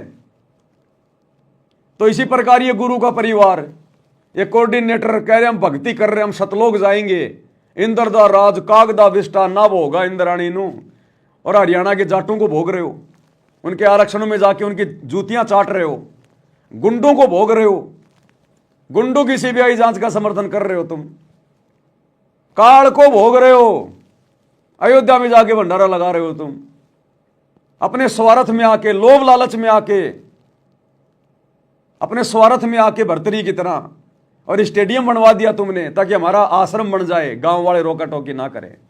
तो क्या अंतर है? अरे क्या अंतर रह गया फिर गोरखनाथ की भक्ति में और सतगुरु रामपाल जी की भक्ति में? ये कथाएं क्यों सुना रहे हैं गुरुदेव? नालायकों, इतने वर्षों तक ये कथाएं गुरुजी अगर किसी गधे को सुनाते ना, वो गधा भी सतलोक जाने के लिए तैयार हो जाता, लेकिन तुम्हारी गंदी वृत्ति सूअर की तरह यहीं पर गंदगी में नाक रगड़ने की बनी हुई है। क्या कह रहे हैं गुरुदेव? वह गोपीचंद तथा भर्तरी ये दोनों राजा थे, और राजाओं के पास कोई कमी नहीं होती धन की, सारा सुख होता है, पैसे हीरे मोती लाल। परमात्मा पाने के लिए उस सारे सुख को छोड़कर और गोरखनाथ जी के शिष्य बन गए।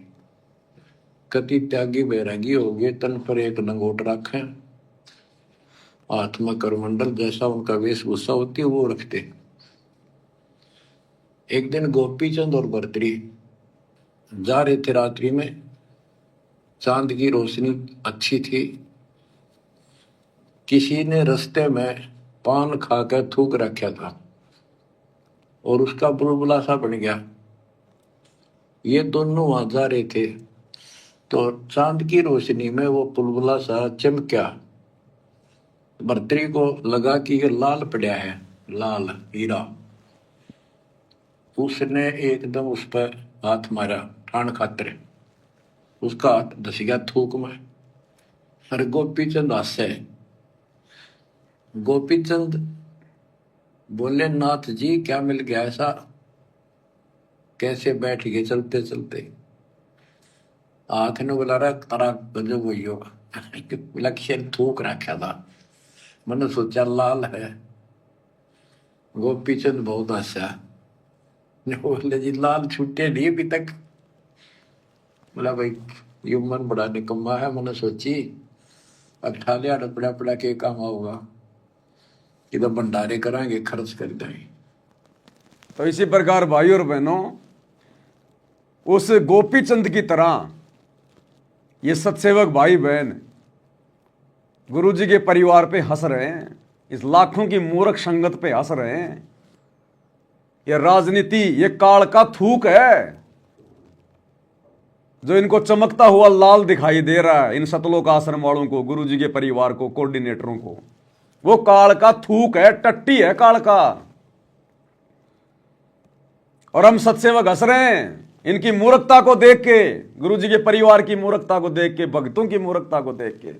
हमें गोपीचंद की तरह हंसी आ रही है कि गधो, नालायको, क्या भक्ति करी तुमने? क्यों भक्ति का ड्रामा कर रहे हो? क्यों भगत बनने का ढोंग कर रहे हो तुम? तुम्हारा ये लोभ लालच अभी नहीं छूटा, ये बकवास तुम्हारी अभी भी नहीं छूटी। वो काल का थूक राजनीति जिसमें तुम खुद भी नाक रगड़ रहे हो, जीभ से चाट रहे हो, भक्तों को भी जीभ से चटवा रहे हो। वो जाट आरक्षण, काल का थूक, तुम उसको लाल समझ के वहां बैठ रहे हो, उसके ऊपर करोड़ों रुपया लगा रहे हो चंदे में। ये जाटों की धर्मशाला बनवाना, काल का थूक, स्टेडियम बनवाना, काल का थूक। हमें भी हंसी आ रही है तुम्हारी इस नादानी पर, बेवकूफी पर। इन गधों ने क्या सीखा 24 घंटे गुरुजी के साथ रहकर पिछले 20-30 वर्षों में। अरे सत्सेवकों ने तो अभी अपने गुरुजी की साक्षात सूरत भी नहीं देखी, शकल भी नहीं देखी, केवल फोटो में देखी है। क्योंकि ज्यादातर भाई बहन संकल्प लेके भक्ति कर रहे हैं, संकल्प लेके। तुम नालायकों सार शब्द लेकर भी थूक चाट रहे हो काल का। और जिन्होंने संकल्प ले रखा है वो तुम्हें समझा रहे हैं कि थूक मत चाटो। नालायकों क्या समझा तुमने गुरुजी से? फिर क्या तुमने ज्ञान समझा, क्या भक्ति करी फिर तुमने? अभी भी तुम थूक ही चाट रहे हो दुनिया का। तो हमें हंसी आ रही है भर्तरी गोपीचंद की तरह।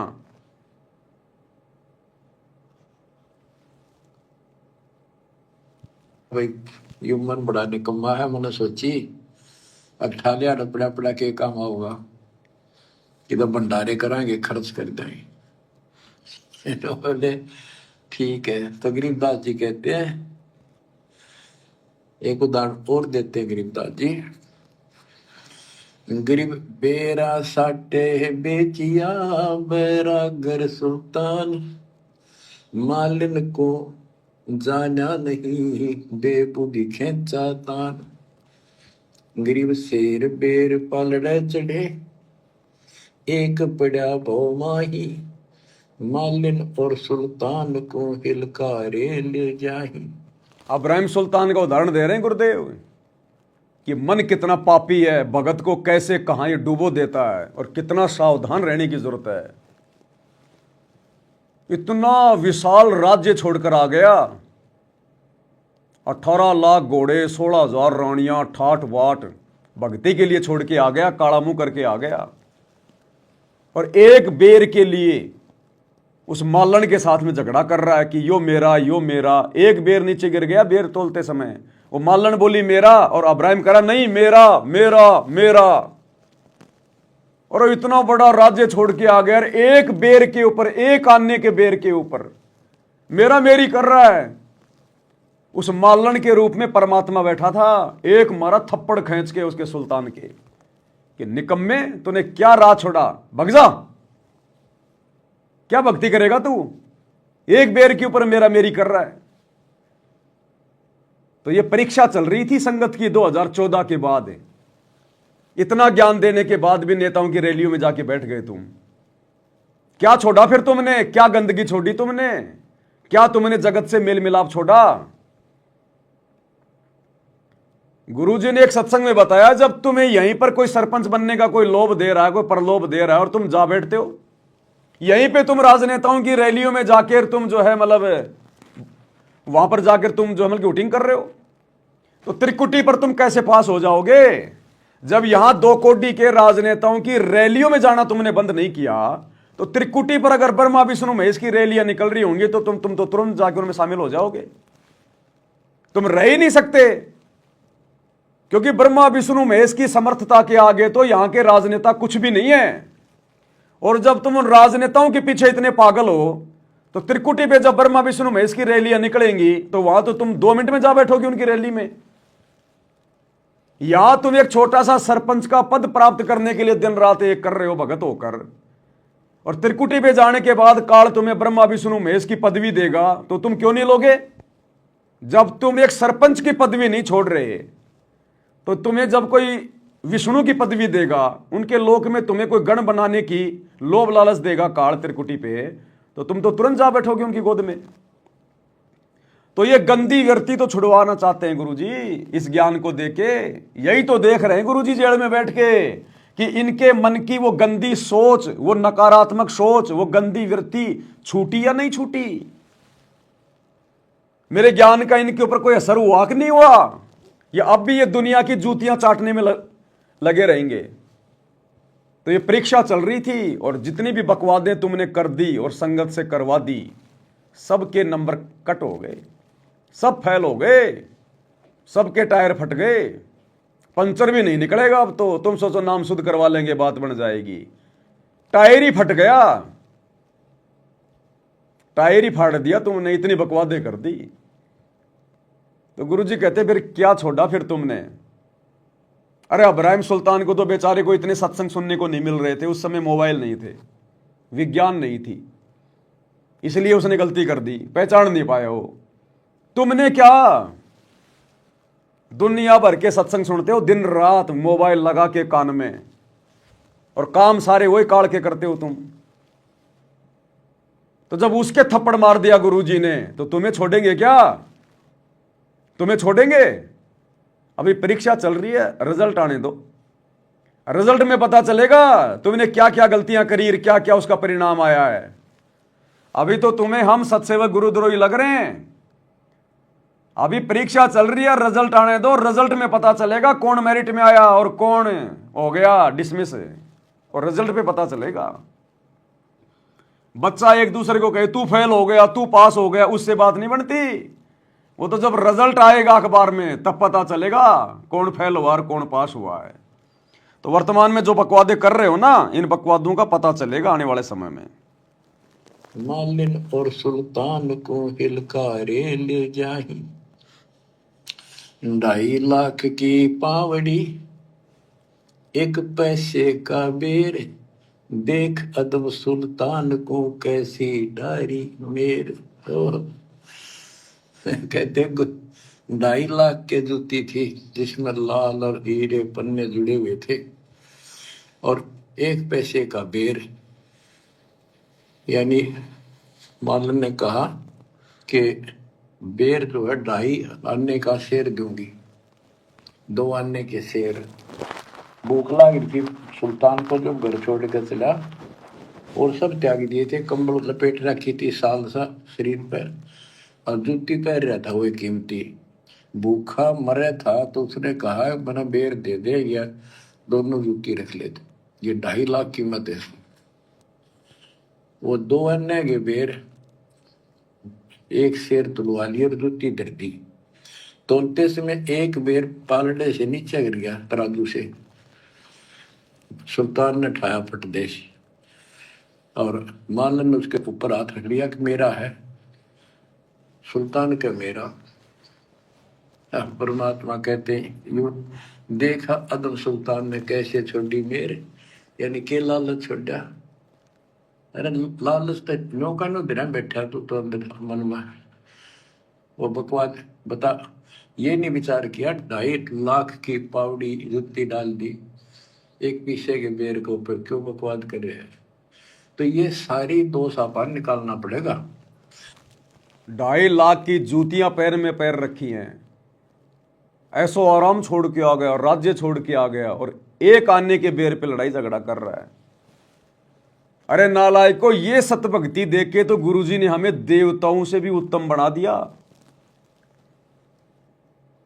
आज ब्रह्मा विष्णु महेश का भी इतना सम्मान नहीं है जितना आप और हमारा है भक्ति मार्ग में। और तुम नालायकों उन जाटों के पास पहुंच गए, उनकी धर्मशाला बनवा के गले में 2 फूलों की माला डलवा कर सम्मान प्राप्त करने के लिए। अरे अगर ये कर्म ही फोड़ने थे तो संगत से फुड़वा लेते, जगत वालों से क्यों फुड़वाए। अरे धनाना आश्रम में कर्म फुड़वा लेते, अपने हॉस्पिटल का उद्घाटन कर देते, नारियल वारियल फोड़ देते, और भक्तों के हाथ में 5-10 मालाएं पकड़ा देते, और कह देते कि भक्तों हम गुरुजी के दोनों लड़के नारियल फोड़ेंगे, और नारियल फोड़ते ही हमारे गले में माला डाल देना। अरे कर्म फुड़वाने लेते तो अपने घर में फुड़वा लेते, नालायकों बाजार में जाके क्यों फुड़वाए। तो क्या छोड़ा तुमने। इसलिए गुरुजी कहते हैं राज त्यागना सहज है, सहज नारी का ने, ये मान बढ़ाई ईर्ष्या दुर्लभ तजनाइए। सतगुरु के दरबार में है ग्राहक कोटि अनंत, 4 चीज ये चाहते रिद्धि सिद्धि मान महंत। ये तो मान बढ़ाई के भूखे हैं। कोई एक आधा होता है सतगुरु के दरबार में जिनको भक्ति चाहिए, परमात्मा चाहिए, बाकी तो मान बढ़ाई वाले गधे हैं, गधे। और ये दिखाई दे गए। अगर परमात्मा ये परीक्षा ना लेता बरवाला कांड के बाद, कैसे पता चलता कि कितनी बड़ी गंदगी गुरुजी के बेटा बेटी में भरी है, गुरुजी के भाई में भरी है, इन कोऑर्डिनेटरों में भरी है। ये तो कति कोयले हैं, कोयले। कोयले को कितना घिसलो काला काला आएगा। इनके अंदर बकवाद ही बकवाद है और कुछ नहीं है इनके अंदर। और कोयले की खान में भैया चाहे तुम कितना ही सावधानी बरत लो, तुम्हारे दाग लगेगा ही लगेगा। इन आश्रमों में कितना ही तुम भगत बन लो, तुम्हारी मर्यादा टूटेगी टूटेगी। कोयले की खान में कितना ही जतन करो, काजल का दाग भाई लागे ही लागे। ये हाल हो रहा भाई संगत का। बिल्कुल मच्छंद्रनाथ बन गए सारे मच्छंद्रनाथ की मरते मरते एक बार मजा तो ले लें। सिंगलदीप पहुंच गया, राजा के शरीर में घुस गया कि एक बार गृहस्थ जीवन के मजे तो ले ले। वो तो मैंने कभी लिए नहीं, मुझे पता ही नहीं गृहस्थ जीवन का आनंद क्या होता है। एक पल में सारी भक्ति का सत्यानाश करके आ गया। ले ले अब औरतों के मजे, ले ले राजा बन के रानी के मजे। सारी भक्ति डिस्चार्ज हो गई, निकल भी नहीं पा रहा था उस राजा के शरीर से मच्छंद्रनाथ। तो ले लो मजे जाटों की धर्मशाला बनवा के, ले लो मजे नरेंद्र मोदी की रैलियों में उसका थूक चाट के, ले लो मजे स्टेडियम बनवा के, ले लो मजे आरक्षण में बैठ के, ले लो मजे गैंगस्टरों की सीबीआई जांच का समर्थन करके, ले लो मजे अयोध्या में भंडारा लगवा के। तुम्हारी बैटरी डिस्चार्ज हो गई है। गधे बना के छोड़ेगा ये काल, गधे बना के। और कुमार भी कोई ऐसा देगा तुम्हें, हाँ, कि वो उधर से तो कुमार के मारेगे लठ उसकी कुमारी। अब कहते ना कि भाई कुमार का कुमारी पे तो जोर चलता नहीं, वो फिर वो गधे के मारता है। तो तुम्हें ऐसे कुमार के नीचे डालेगा गुरुजी, गधा बना के, जिस कुमार की कुमारी कुमार को रोज मारती हो। और वो कुमार फिर बाहर जाके गधे के मारेगा, फिर वो जोर वहां निकालेगा वो। तो तुम्हारे को तो गधा भी इसी क्वालिटी का बनाएगा ये परमात्मा। इतनी ऊंचा उठाना पड़ेगा अपनी बुद्धि को। संसारिक लोगों की तो वृत्ति ऐसी होती है, पर सब कुछ त्याग के तो परमात्मा कहते हैं उसका एक लगा थप्पड़ थप्पड़ असली रूप में आ गई। बोला भले आदमी के राज त्याग गया तने। फिर गुरुजी असली रूप में आ गए। पहले तो मालन बने हुए थे, बेर बेच रहे थे औरत बन के, फिर असली रूप में आ गए और एक थप्पड़ मारा उसके अब्राहिम के कि गधे तूने क्या छोड़ा। तो ये विचार करने की बात है, शिक्षा दे रहे हैं गुरुजी। किसी भी रूप में ये गुरु हमारी परीक्षा ले सकता है। किसी भी रूप में सामने से कोई जवान, कोई लड़की आ रही है, कोई बहन आ रही है, आकर्षक है। अब तुम्हें क्या पता कि वो तुम्हारा गुरु है, और तुम तो उसकी तरफ देखते रहोगे, अपनी भक्ति फोड़ लोगे अपने कर्म, और वो तुम्हारा गुरु है वो सामने से जो आ रहा हो। तुम्हें क्या पता, अब्राहिम को क्या पता ये मालन कौन है। ऐसे ही परीक्षा लेगा गुरु। तो जब भी कोई ऐसा विशेष कोई काल का दबाव महसूस हो, ऐसा कोई विशेष कोई आकर्षण किसी मां में, किसी बहन में, किसी राह चलती हुई किसी औरत में, दूसरे के धन में, या वैसे भी हम लोग अपनी जो अमल की बस में जा रहे हैं, खुले पैसे नहीं है, कंडक्टर थोड़ा सा जोर से बोलेगा, मैं कहां से लाऊं मैं इतने खुले पैसे, हर कोई मेरे को 500 का नोट दे रहा है, कहां से लाऊं मैं खुले। क्या पता तेरा गुरु है वो कंडक्टर, तेरी परीक्षा ले रहा है, तेरे को वो गुस्सा दिलाना चाह रहा है, तेरी परीक्षा लेना चाह रहा है, और तेरे को कहा क्या रे 500 दे रहे हो सारे के सारे, शर्म नहीं आती। अब तुम कहोगे ज्यादा ना बोले, 500 लेना तो ले ले। अब गए काम से, गए काम से। जगत तो कुछ भी बोल सकता है भैया, कुछ भी बोलेगा जगत तो। ये किसी भी रूप में आके गुरु हमारी परीक्षा ले लेगा, किसी भी रूप में, कैसे भी। जैसे अब्राहिम की परीक्षा ले ली मालन बन के, और फिर मारा एक थप्पड़। आज भाई अपने वास्तविक रूप में आके थप्पड़ नहीं मारेगा, आज तो रिजल्ट देगा। फिर लास्ट में रिजल्ट आज शो नहीं करेगा, परीक्षा भी ले लेगा और शो भी नहीं करेगा, फिर रिजल्ट मिलेगा। अब देख लो ना, गुरुजी का पूरा परिवार फेल, इनके कुक्रम बता रहे हैं ना भाई। जो गुरुजी के विधान से सत्संगों के विरुद्ध चलेगा वो फेल। पहाड़ जैसी बड़ी बड़ी गलतियां कर रही है, फेल। गुरुजी कुछ कह रहा है इनको? कुछ नहीं कह रहा। उल्टा इनको आशीर्वाद दे रहा है, शाबाश बच्चों, मेरी आत्मा गदगद कर दी। मेरी आत्मा गदगद कर दी। क्यों? क्योंकि मैं छटनी कर रहा था, तुम छट गए, गंदगी अपने आप छट गई, मेरी आत्मा गदगद कर दी तुमने। मुझे ज्यादा जोर ही नहीं लगाना पड़ा, मेहनत नहीं करनी पड़ी, बिना फिल्टर के कचरा साफ हो गया। तुमने खुद ही कर दी सारी कुबद, मुझे कुछ करना ही नहीं पड़ा। मेरी आत्मा गदगद कर दी बच्चों तुमने, मेरे हीरे मोतीलाल छांट दिए तुमने, जो साथ संगति में दौड़ के चले गए। तो गुरुजी इसलिए कह रहे हैं कि बच्चों, मेरे को मेहनत नहीं करनी पड़ी, तुम्हारे साथ माथा पच्ची नहीं करनी पड़ी, मैं चुपचाप हिसार जेल में आके बैठ गया और तुम अपने आप ही कुकर्म कर करके अपने आप ही ये गंदगी दूर हो गई। तुमने मेरी आत्मा गदगद कर दी कि मेरे को नहीं बोलना पड़ा। अब ये समझ रहे हम आश्रमों में जो मिट्टी ढो रहे हैं, ये ईंटें ढो रहे हैं, हॉस्पिटल बना रहे हैं, आश्रम बना रहे हैं, इसलिए गुरुजी कह रहे हैं मेरी आत्मा गदगद कर दी।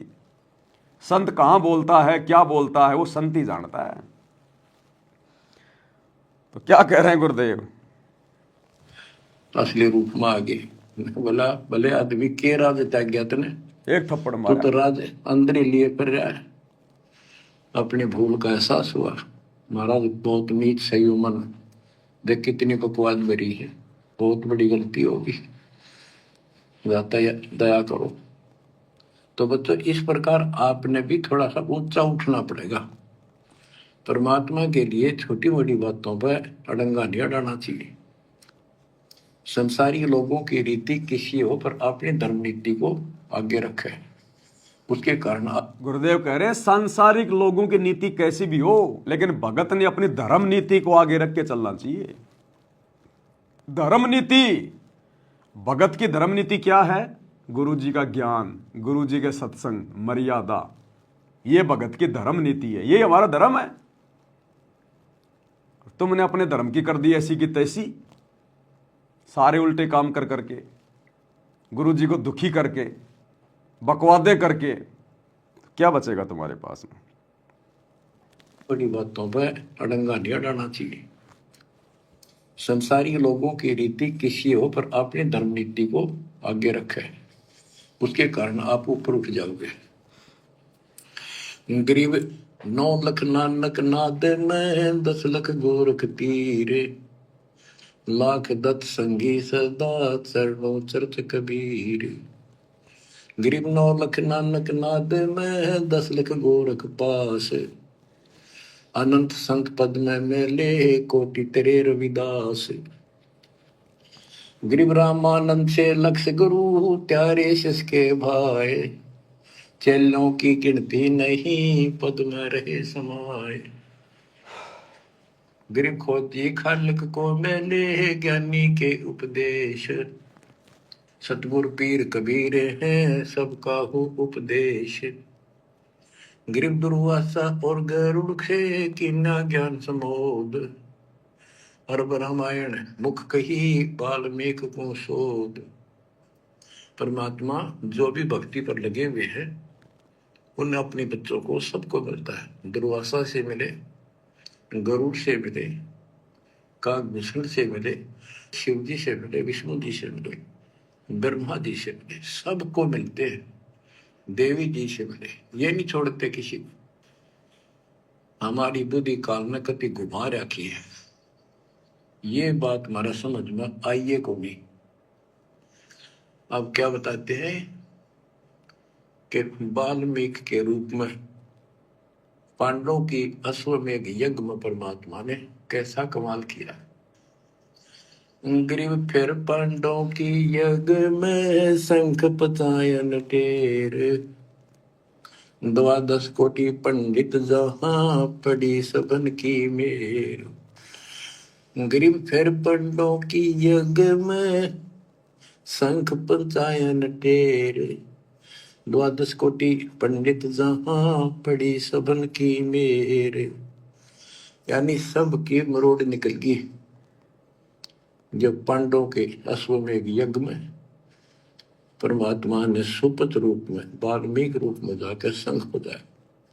उसमें 12 करोड़ पंडित बैठे थे। गरीब 33 कोटि यज्ञ में आए 88 सारे, 12 कोटि वेद के वक्ता, सुपच का शंख बजा रे। ओए होए। कहते पांडवों की यज्ञ में 33 करोड़ देवता, 88,000 ऋषि और 12 करोड़ वेद के कंठ से याद करने वाले, डेली पढ़ने वाले पंडित, वह उनसे वो काम सिद्ध नहीं हुआ। और सुपच उस हरिजन शूद्र वाल्मीकि से वो शंख बजा। यानी भक्ति ये बताते हैं मनुष्य जीवन प्राप्त करके जाति से कोई लिंक नहीं मौलिक का, ना किसी मजहब धर्म से। वो परमात्मा की भक्ति सच्ची हो, उससे सब कुछ प्राप्त होता है। ग्रीब फिर पंडों के यज्ञ में शंख पंचायन टेरे, 12 कोटि पंडित जहां पड़ी सबन की मेर। ग्रीब करी कृष्ण भगवान को शरणामृत से प्रीत, शंख पंचायन जब बजा लिया द्रौपदी सीत। कहते हैं उस वाल्मीकि के चरण धोके श्री कृष्ण जी ने पिया और द्रौपदी ने पिया, जब जाकर शंख बजा। गरीब 12 कोटि पंडित जहां और ब्रह्मा विष्णु महेश, शरण दिए जगदीश को जिसको रटता शेष।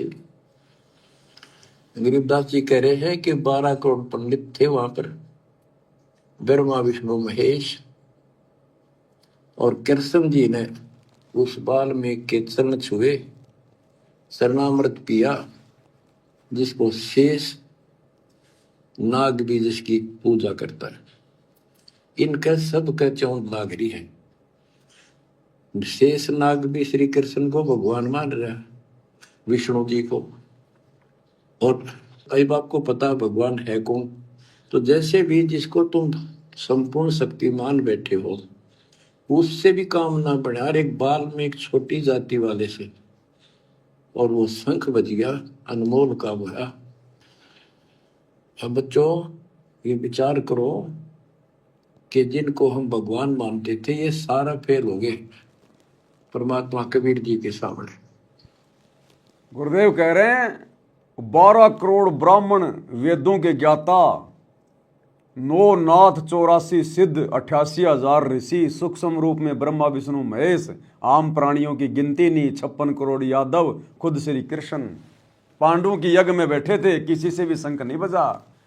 और फिर भी लोगों की बुद्धि नहीं खुली कि ये वाल्मीकि कौन है, ये बुंडा सा दिखाई देने वाला, ये मैला कुचैला, ये वाल्मीकि सुदर्शन कौन है ये। फिर भी आंख नहीं खुली किसी की, और भगवान से वंचित रह गए।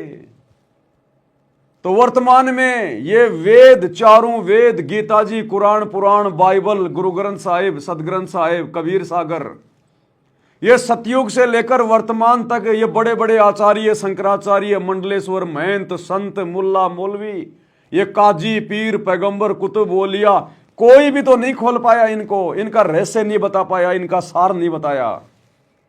और हरियाणा के एक रामपाल जी ने ये सारा भेद खोल दिया, और फिर भी लोगों की बुद्धि नहीं खुल रही, उनके खुद के भक्तों की बुद्धि नहीं खुल रही। 90% की जो सतलोक आश्रमों से जुड़े कि सतगुरु रामपाल जी फिर कौन है। क्या मां के गर्भ से जन्म लेके आने वाला एक आम प्राणी होगा। फिर भी भक्तों की आंख नहीं खुल रही, अपने गुरु में परमात्मा नजर नहीं आ रहा, कबीर जी नजर नहीं आ रहा। हरियाणा का रामपाल जाट ही दिखाई दे रहा है, अपने जैसा मानुष ही समझ रहे हैं, मां के गर्भ से जन्म लेकर आया हुआ मान रहे हैं। तो भैया जिस प्रकार द्वापर में वो बड़े बड़े पंडित मान बड़ाई में आके धोखा खा गए और भगवान को नहीं पहचान पाए, नहीं तो चरण पकड़ लेते उसी समय, आत्म कल्याण हो जाता, गधा कुत्ता नहीं बनना पड़ता उनको। आज पिछली पीढ़ी में ला छोड़ता परमात्मा। तो इसी प्रकार वर्तमान में पिछली पीढ़ी में आकर भी हम भक्तों की आंखें नहीं खुल रही। ऐसे समर्थ गुरु को नहीं पहचान रहे, भगवान को नहीं पहचान रहे, जिन्होंने पूरी दुनिया के धर्म ग्रंथ खोल के रख दिए, पूरे अध्यात्म को खोल के रख दिया। ब्रह्मा विष्णु महेश की जन्म और मृत्यु बता दी, इनकी आयु बता दी, अक्षर पुरुष तक की बता दी, जिसके बारे में कोई जानता भी नहीं था। पूरी सृष्टि रचना खोल दी, ऊपर के चारों लोक खोल दिए, साहिब ने भेद दिया सब खोला अपनी सतलोक राजधानी का, और फिर भी अपने जैसा मां के गर्भ से जन्म लेकर आए हुआ मानुष मान रहे हैं। इसलिए तो गरीबदास जी बार बार कह रहे थे कि गलती मत करना, गुरु मानुष कर जानते वो नर कहिए अंधे, ओए दुखी संसार में आगे यम के फंदे। तो सौभाग्य सत्सयोग भाई बहनों का, जिन्होंने अपने गुरु जी को पहचान लिया, अपने गुरु को परमात्मा मान लिया, कबीर देव मान लिया, और नकली कबीर देव की फोटो फाड़ फाड़ के फेंक दी, दाढ़ी मूंछ वाले नकली कबीर की। ना जून के महीने में उसका कबीर प्रकट दिवस मनाते हम। तो पहचाना किसने है? केवल सत्सेवकों ने। कहते हैं गरीब 12 कोटि पंडित जहां और ब्रह्मा विष्णु महेश, शरण दिए जगदीश ने जिसको रटता शेष। गरीब वाल्मीकि के बाल सम नाही तीनों लोक, सुर नर मुनिजन कृष्ण समेत पंडो पाई पोख। बच्चों, ये आप महाभारत में भी सुना करते पहले हम खूब, और ये क्या करते प्रश्न तो उठाया करते, वे कृष्ण जी से शंख नहीं बजा, और उस वाल्मीकि सुपर सुदर्शन से कैसे बच गया। तो वो हमारे धर्म गुरु जैसा उत्तर देते हम उन्हें सच्चा मान लिया करते, सत्य है, क्योंकि स्वयं ज्ञान नहीं था। वो कहा करते थे कि सुदर्शन उनका परम भगत था। भगवान भगत को महिमा देते हैं। ये तो ये बात दिमाग में, 33 करोड़ देवता, 88,000 ऋषि, ब्राह्मण 12 करोड़, क्या उनमें उसका कोई भगत नहीं था? श्री कृष्ण ने खा ली रोटी, शिव जी ने खा ली, ब्रह्मा जी ने भोजन पा लिया। ये तो यही बात समझ में यह कहानी के थी। तो ये तत्व ज्ञान था, ये उलझा रखा था 9 मन सूत।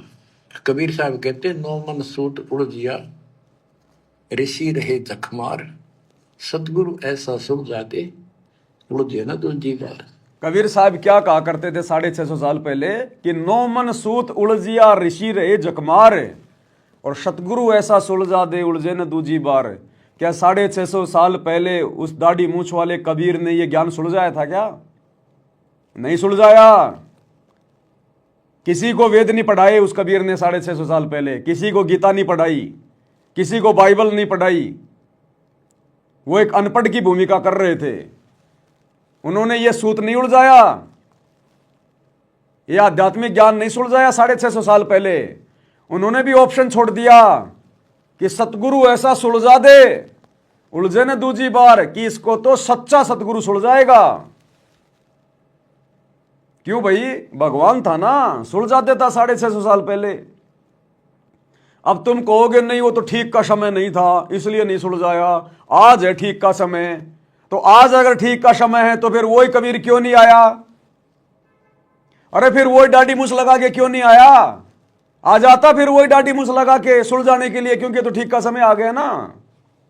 तो अब आ जाता दाढ़ी मूछ लगा के। तो अब सुलझाया है ये 9 मन सूत उलझा हुआ आध्यात्मिक ज्ञान। किसने? सतगुरु रामपाल जी ने। जिस आध्यात्मिक ज्ञान को वो दाढ़ी मूछ वाला कबीर भी नहीं सुलझा पाया 650 साल पहले, उस ज्ञान को आज सतगुरु रामपाल जी ने सुलझाया। इसलिए कह रहे सतगुरु ऐसा सुलझा दे उलझे न दूजी बार। तो सतगुरु की भूमिका कौन करता है?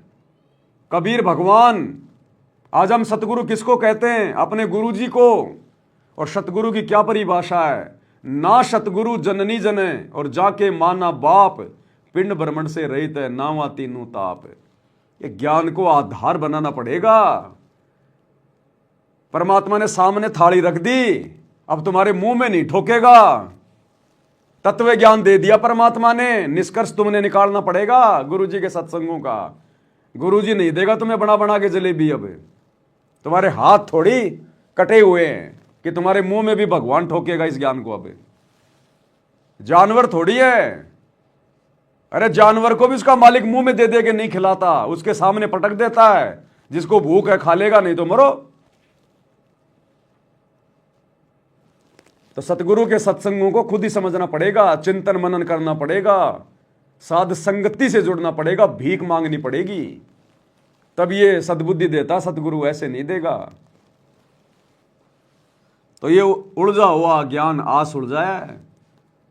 सतगुरु की वाणी है अनमोल, इसे ना समझ सके अनबोल। साहिब का भेद दिया सब खोल, साहिब ने भेद दिया सब खोल, अपनी सतलोक राजधानी का। आज खोला वो सारा भेद। 650 साल पहले दाढ़ी मूछ वाले कबीर ने नहीं खोला भेद।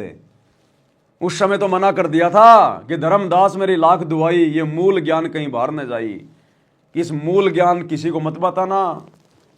आज है उस मूल ज्ञान का डंका पीट दिया सतगुरु रामपाल जी ने।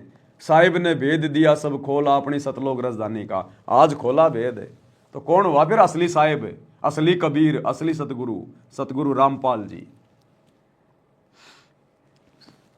अब ये 9 मन सूत सुलझ गया। अब इस कलयुग मत उलझेगा नहीं बच्चों। अजब गजब कर दिया दाता ने आपके ऊपर कलम तोड़ दी। ऐसा अजब गजब कर दिया दाता ने। कौन से दाता ने कर दिया अजब गजब? सतगुरु रामपाल जी ने किया अजब गजब। सारे शास्त्रों का निचोड़ निकाल के दे दिया, शत भक्ति मार्ग दे दिया, पूरा भक्ति का कोर्स दे दिया, और हिसार जेल में बैठ के 76 एक घंटे के वीडियो भेज के अजब गजब कर दिया। भूतो न भवस्ती, भक्ति इतिहास में कभी ऐसा नहीं हुआ कि जेल में बैठ के किसी ने एक घंटे के सत्संग बाहर भेजे हों। ना कभी आगे होगा, ना आज से पहले कभी हुआ। भूतो न भवस्ती। तो अजब गजब किसने कर दिया? सतगुरु रामपाल जी ने किया। वो दाढ़ी मूछ वाले नकली कबीर ने नहीं किया। कहां है वो? दिखाई भी नहीं देता। कहां छुप के बैठा हुआ है?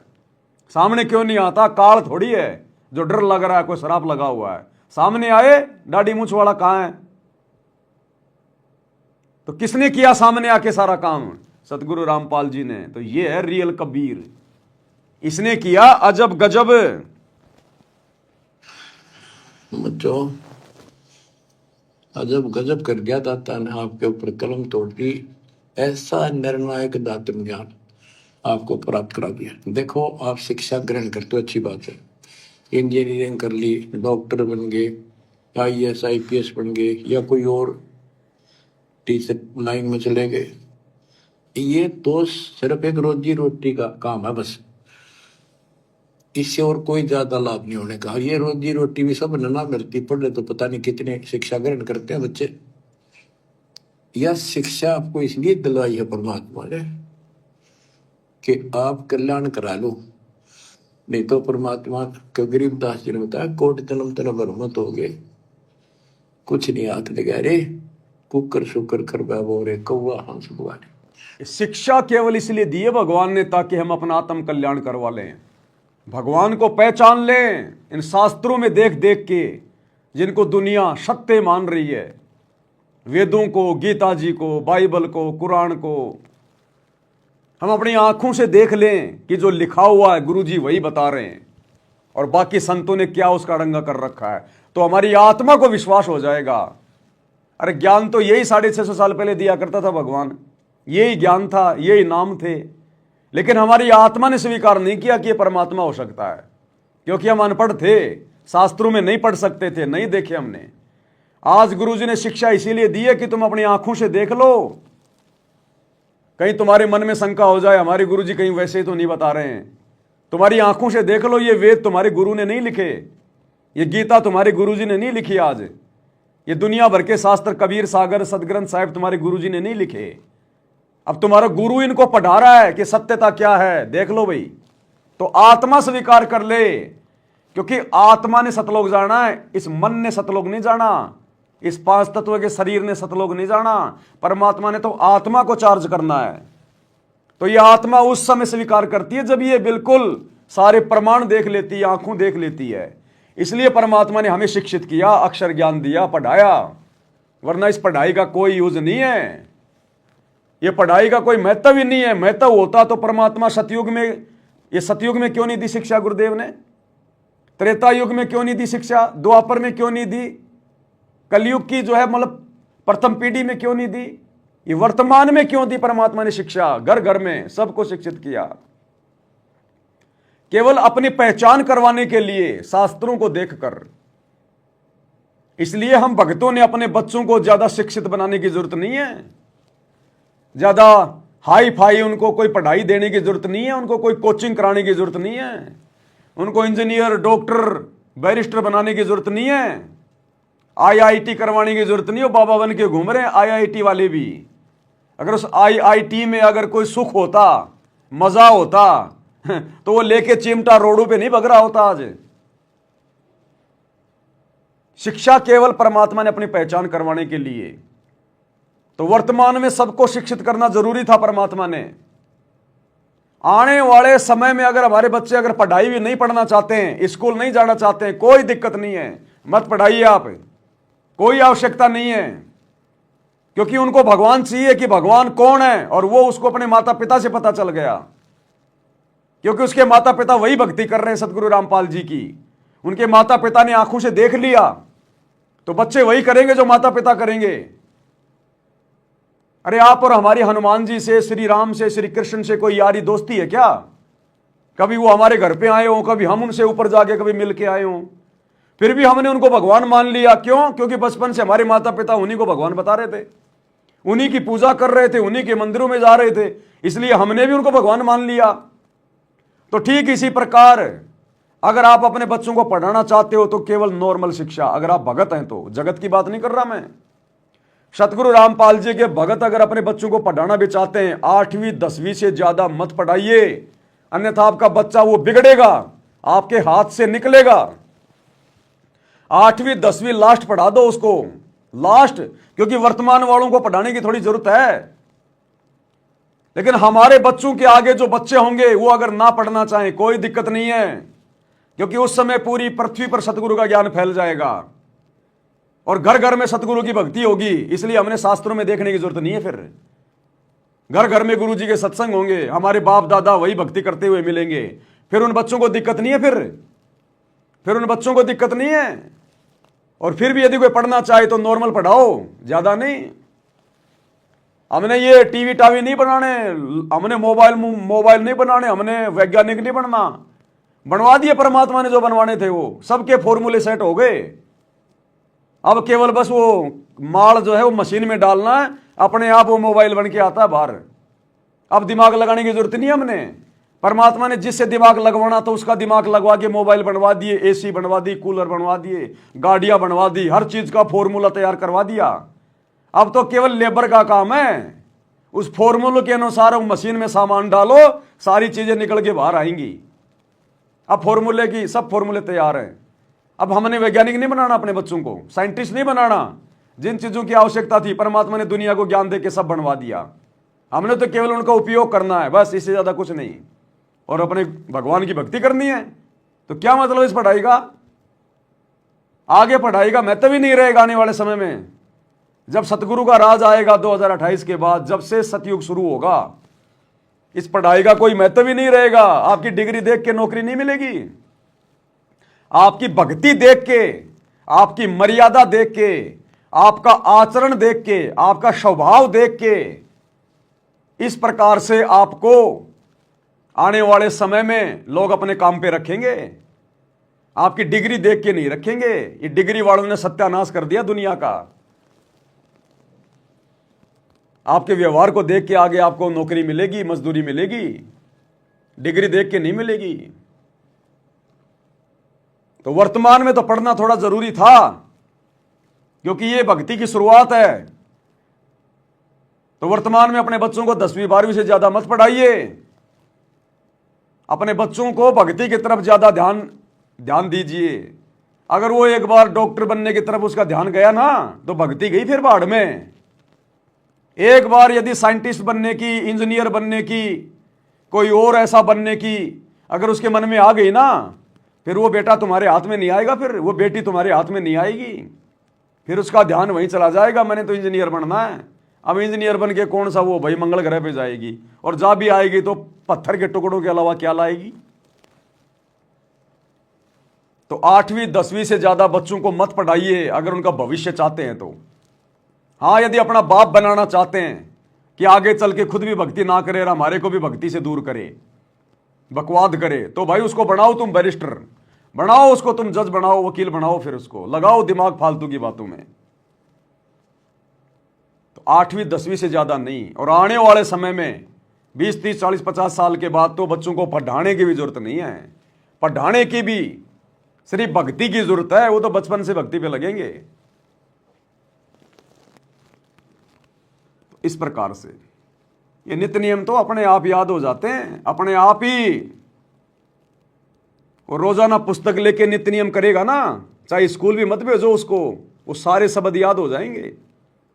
आज भक्तों के घरों में जो छोटे छोटे बच्चे भक्ति बोध हाथ में लेके तीनों समय की आरती करते हैं ना, 8वीं 10वीं के बच्चे भी उतनी सिद्ध 8वीं 10वीं के बच्चे भी उतनी शुद्ध हिंदी नहीं बोल सकते, इतनी फास्ट हिंदी नहीं पढ़ सकते जितना भक्तों के घरों में छोटे छोटे बच्चे भक्ति बोध लेके पढ़ रहे हैं।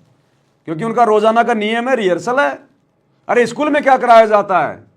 वो हिंदी पढ़ाएंगे, क ख ग क ख ग, हम भी तो वही पढ़ रहे हैं। गरी पर पट्टन वह परलोक है, अदली सतगुरु सार, भक्ति हेत से उतरे पाया हम दीदार। तो बच्चे को आएगा ना समझ में कौन सा शब्द मैं क्या बोल रहा हूं। तो नॉर्मल पढ़ाओ, 8वीं 10वीं पढ़ाओ, इससे ज्यादा नहीं, ताकि बस उसको थोड़ा बहुत व्यावहारिक ज्ञान हो जाए, थोड़ा बहुत उसको जो है पढ़ना लिखना आ जाए, इससे ज्यादा नहीं। अब आजकल के माता पिता ने बच्चों को बेटा पढ़ पढ़ पढ़, अपने बच्चों से अपने सारी उम्मीदें लगा लेते हैं कि बस मेरा भविष्य तो मेरे बेटे के ऊपर है।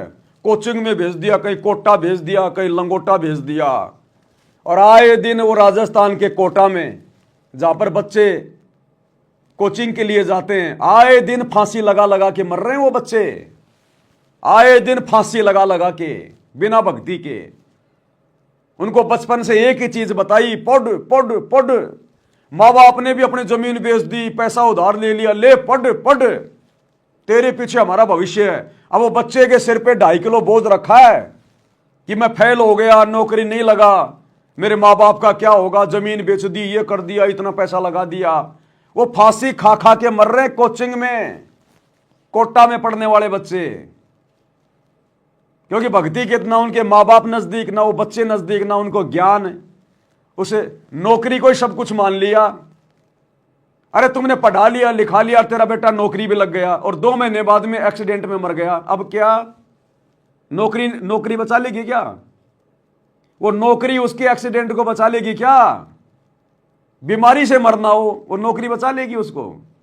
भगवान बचाएगा, भक्ति बचाएगी। तो ये शिक्षा तो एक बकवाद है, बकवाद। शिक्षा ने केवल इंसान को रिश्वतखोर बना दिया, भ्रष्टाचारी बना दिया, चतुर बना दिया, धोखेबाज बना दिया, मिलावटखोर बना दिया शिक्षा ने इंसान को। हमारे बाप दादा शिक्षित थे क्या? BA कर रखी थी क्या? अनपढ़। और आज जो बहुत ज्यादा जो पढ़े लिखे हैं, लाखों रुपया महीने का कमा रहे हैं, वो भी इतनी शांति से जीवन नहीं जी रहे जितना हमारे अनपढ़ बाप दादा जीवन जी के चले गए। जितनी खुशहाली, जितनी शांति उनके जीवन में थी, आज यहां के प्रधानमंत्री के जीवन में भी नहीं है। तो शिक्षा तो केवल भगाती है, इधर उधर गधा बना के रखती है, गधा उल्टे काम करवाती है, कर्म फुड़वाएगी। तो शिक्षा का भी थोड़ा बहुत यदि कोई फायदा उठा रहा है तो भगत उठा रहा है, भगवान को पहचान के, शास्त्रों को देखकर। ये शिक्षा परमात्मा ने ये BA MA इंजीनियर डॉक्टरी फोक्टरी ये मोटी मोटी पुस्तकें नहीं पढ़ने के लिए बनवाई। ये शिक्षा परमात्मा ने सदग्रंथों को पढ़ने के लिए बनवाई थी। सदग्रंथ हो गए बाढ़ में, दुनिया तो इतनी मोटी मोटी कोचिंग की किताब लाएगी, सारा रात वो बच्चे लगे रहेंगे पन्ने पलट पलट के, सामान्य ज्ञान, फलाना देश का राष्ट्रपति कौन है, फलाने का प्रधानमंत्री कौन, सबसे बड़ा गधा कौन, सबसे बड़ी चिड़िया कौन, उस देश का राष्ट्रीय पक्षी कौन। क्या काम आएंगे तेरे ये? फलाना देश का राष्ट्रीय पक्षी कौन है, राष्ट्रीय पशु कौन है, दुनिया में सबसे लंबा आदमी कौन है, तेरे घर में क्या वो बाजरा बोने आएगा? तो ये फालतू के सामान्य ज्ञान, फालतू का उल्टा ज्ञान दुनिया भर का। कर्क रेखा की लंबाई कितनी है, मकर रेखा की लंबाई कितनी है, क्या करेगा? कपड़े सुखाएगा उसके ऊपर, क्या काम आई तेरे वो कर्क रेखा, वो मकर रेखा? दुनिया भर का ज्ञान उल्टा, केवल 2 टाइम की रोजी रोटी के लिए। और दुनिया में पूछ लो किसी से कि भाई नेकी कौन थी, नेकी कौन थी, सेव कौन था, किसी को नहीं पता। और ये पता लगे बिना मोक्ष नहीं होगा। और ये पता करने के लिए आपने सतगुरु रामपाल जी से जुड़ना पड़ेगा, भक्ति लेनी पड़ेगी। इस भक्ति से मोक्ष होगा। इस मनुष्य जीवन को प्राप्त करने का टारगेट केवल डॉक्टर बनना नहीं है, पैसे कमाना नहीं है, इंजीनियर बनना नहीं है, मंत्री प्रधानमंत्री बनना नहीं है, बड़ी बड़ी कोठी बनाना नहीं है। मरने के बाद में उस कोठी के नीचे तेरे को कोई छाया में नहीं बैठने देगा जब तू कुत्ता बन के आएगा वापस। वो पढ़ाई कोई काम नहीं आएगी फिर, जो तुमने अपने जीवन के 20 साल तुमने बर्बाद कर दिए इंजीनियर बनने में। मरने के बाद में वो पढ़ाई फिर भूल जाएगा सारी, फिर नए तरीके से पढ़ना पड़ेगा जब कभी तेरा मनुष्य जन्म होगा। कह ख गए क्यों, कहां गई वो तेरी पढ़ाई? और पिछले जन्म में तू तो जज था, तूने तो बहुत जो तूने वो जो है पढ़ाई करी थी। अब मरने के बाद अगले जन्म में कुत्ता बनेगा, फिर गधा बनेगा। कहां गई वो पढ़ाई? एक अक्षर भी याद नहीं तेरे को आज। तो ये धोखा है, धोखा। ये शिक्षा भी एक धोखा है। अगर शिक्षा का अगर सदुपयोग करना है तो सतगुरु के प्रवचन सुनो, सतगुरु की शरण में आओ, आध्यात्मिक ज्ञान लो, अपनी आत्मा का कल्याण करो, गुरु की पहचान करो, तब शिक्षा का फायदा है। नहीं तो शिक्षा नहीं है, ये शिक्षा तेरे को गधा बना के छोड़ेगी, तेरे कर्म फुड़वा के अगले जन्म में। तो भगत होकर यदि कोई अपने बच्चों को नौकरी के लिए पढ़ा रहा है, यदि नौकरी के लिए उसके ऊपर पैसे बर्बाद कर रहा है, वो भगत नहीं है। वो मतलब वैसे तो भक्ति कर रहा है लेकिन उसको ज्ञान नहीं है अभी, वो अभी उसको ज्ञान नहीं है, फिर खाली नाम का भगत है। ये तो फुल स्टॉप कर दो भैया, मैं नहीं पढ़ाऊंगा, तेरे को पढ़ना तो कमार पढ़। ओ पापा जी मेरा फ्यूचर बर्बाद हो जाएगा। काहे का तेरा फ्यूचर बर्बाद हो जाएगा? कौन से पंडित ने बना दिया कि तू बैरिस्टर बनेगा? बता। और तेरे भाग्य में लिखा है, और तेरा बाप अगर नहीं पढ़ाएगा तो क्या तू बनेगा नहीं? जिन बच्चों के माता पिता मर जाते हैं उनको जन्म देते ही, वो बच्चे आज वकील बन के बैठे हैं, जज बन के बैठे हैं, वो माँ बाप ने बनाया क्या? तो तेरे भाग्य में होगा तो बन जाएगा। बाकी मैं तो नहीं पढ़ाने वाला भाई। 8वीं 10वीं पढ़ा दी, कोई काम धंधा करना तो कर, नहीं तो खेत में काम कर, अपनी भक्ति कर, इससे ज्यादा नहीं।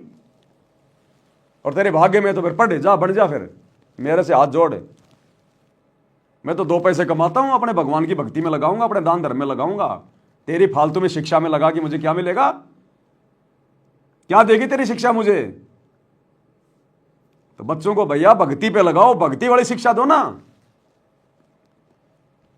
स्कूल में भेजते हैं, 8 घंटे स्कूल में पढ़ते हैं, 2-4 घंटे वो घर पे लगे रहते हैं, और अब 1 घंटे अपने बच्चों से माला भी नहीं करवाते।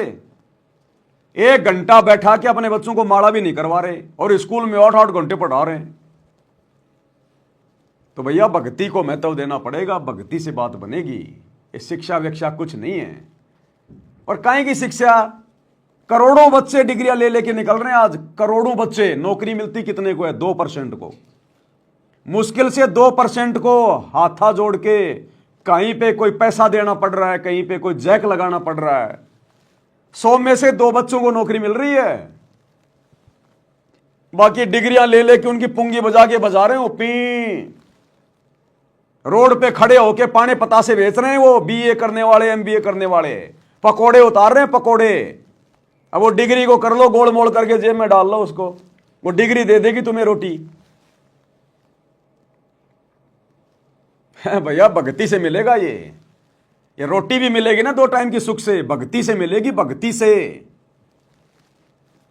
शिक्षा का महत्व समझो। शिक्षा क्यों दी भगवान ने? आज से पहले क्यों नहीं थी, अब क्यों दी? ये विज्ञान आज से पहले क्यों नहीं थी, अब क्यों दी? ये वैज्ञानिक उपकरण, ये TV, radio, mobile, internet, computer पहले क्यों नहीं थे, अब क्यों दी? क्योंकि अब भक्ति युग है, भक्ति में सहयोग के लिए दी। और यदि इनका बकवाद करेंगे, 2 टाइम की रोजी रोटी तक ही सीमित रहेंगे, नौकरी के लिए ही अगर हम पढ़ेंगे पढ़ाएंगे, कुछ नहीं मिलेगा, कुछ नहीं मिलेगा।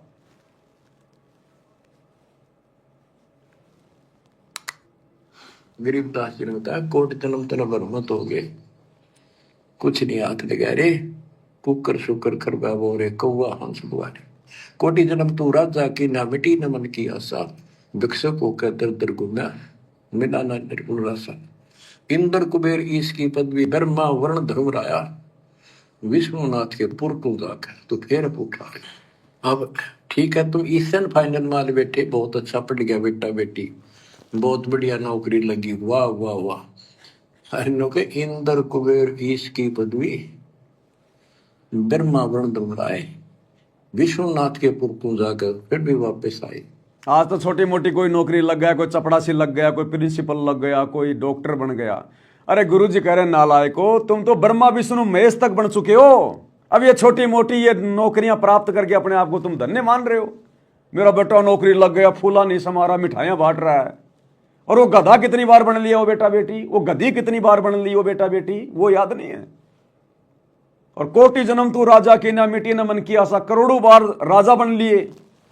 अरे आज तो नौकरी कर रहे हो, करोड़ों जन्म तुम राजा के प्राप्त कर चुके हो, ब्रह्मा विष्णु महेश के तुम जन्म प्राप्त कर चुके हो। अब बिना ज्ञान के कुछ याद नहीं है, कुछ पता नहीं है। आज कोई चपड़ासी लग जाए तो पता नहीं सीना फुला लेता है, मैं तो चपड़ासी लग गया है, मांझने तो कफ ही है बेटा, है बन जाए तू कुछ भी। नौकरी नौकरी है, नौकरी यानी गुलामी। नौकरी नौकरी है, दूसरे के अधीन रहना वो गुलामी है। गरीब 3 लोग का राज, जय जीव को कोई दे, लाख बधाई क्या करे जब नहीं नाम देते। एक छोटी सी पोस्ट या पद या मंत्री, मुख्यमंत्री, प्रधानमंत्री बन गया, छड़ दे इन गल्लां कुछ ना दे रहा इन बातों में।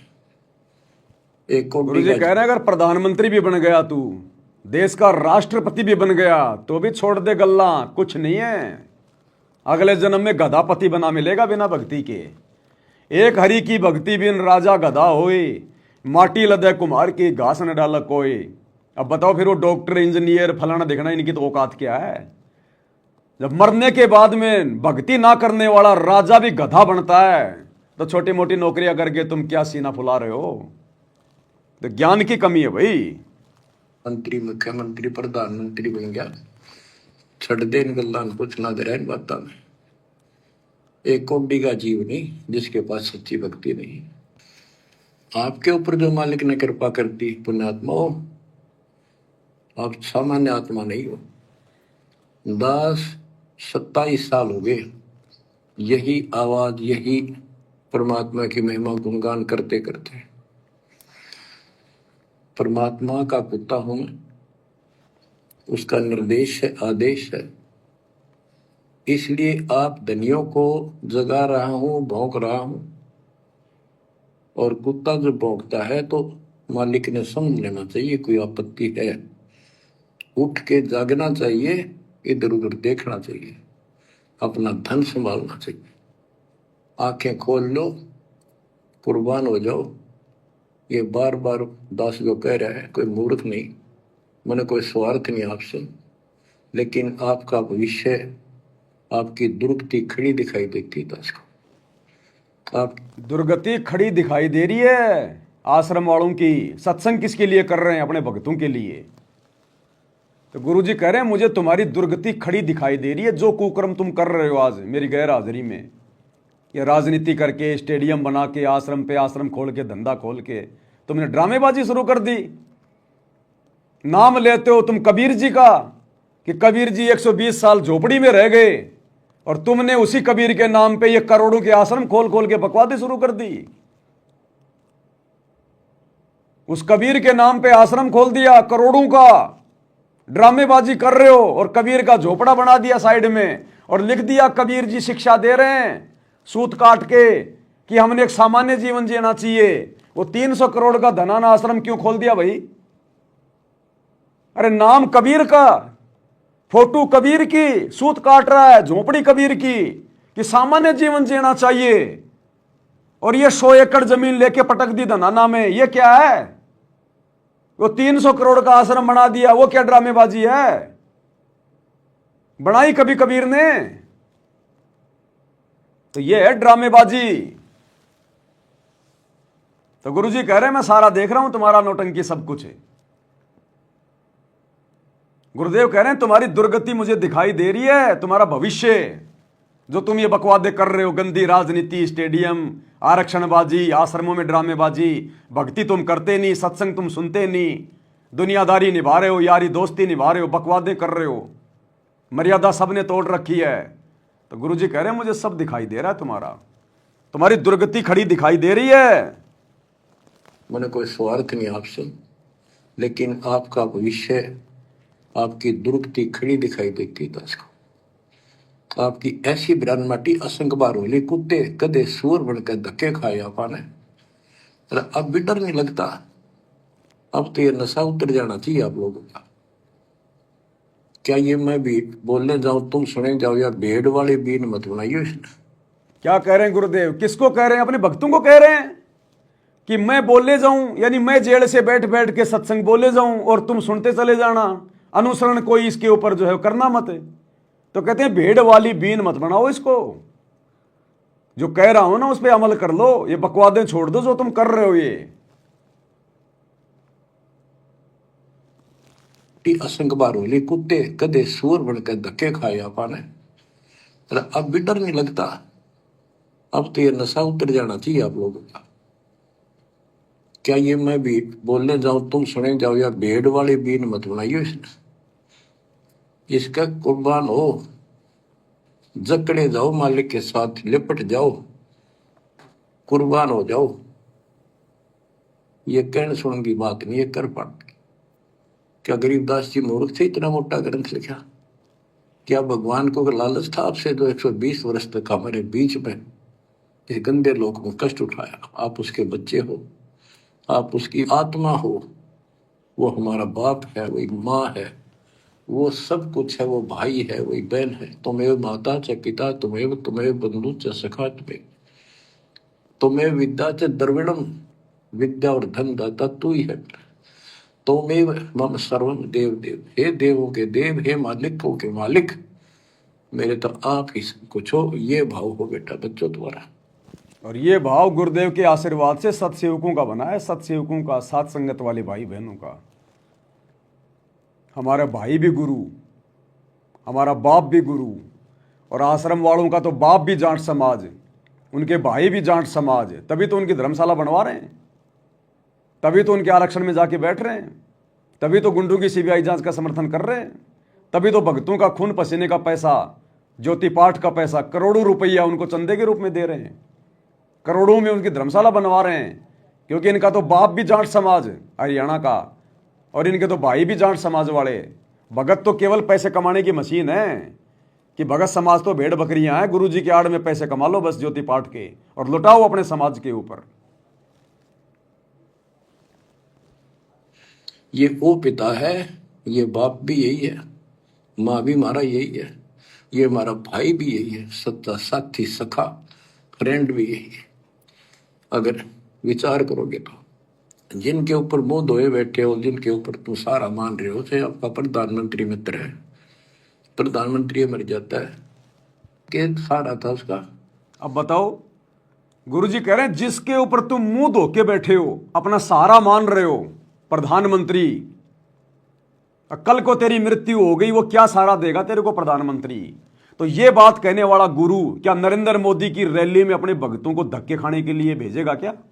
आदेश देगा क्या गंदी राजनीति का? तो किसने आदेश दिया? ये गुरु के परिवार ने, काल के एजेंटों ने, भक्तों की मर्यादा तोड़वाने के लिए, उनके कर्म फुड़वाने के लिए।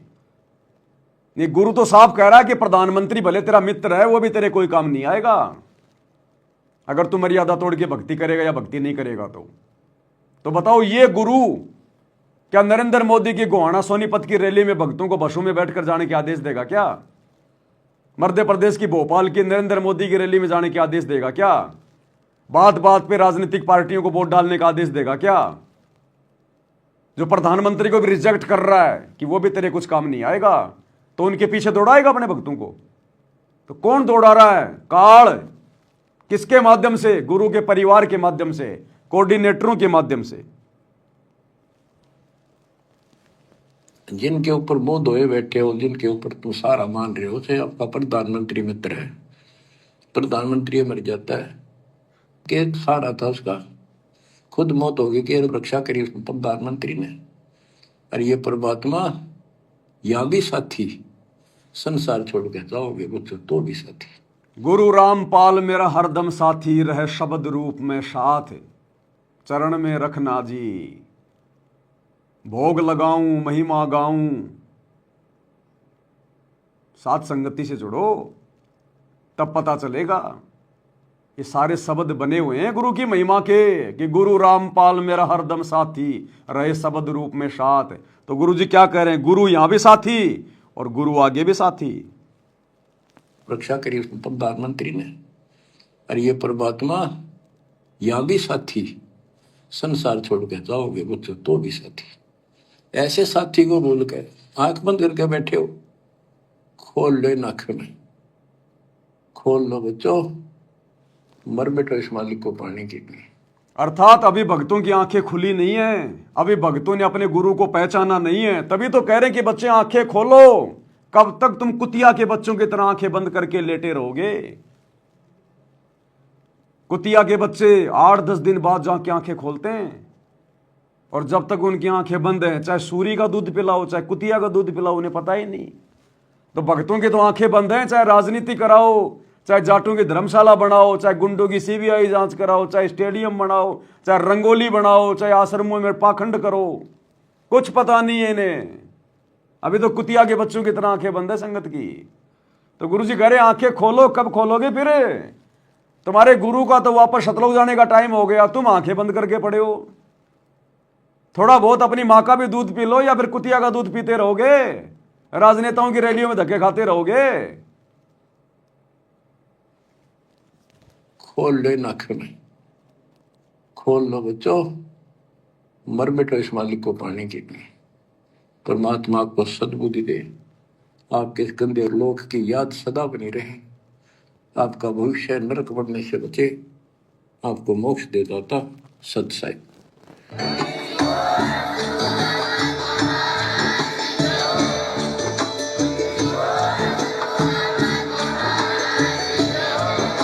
भाई जो गुरु वचन पे डट गए, कट गए फंद 84 के, कट गए फंद 84 के।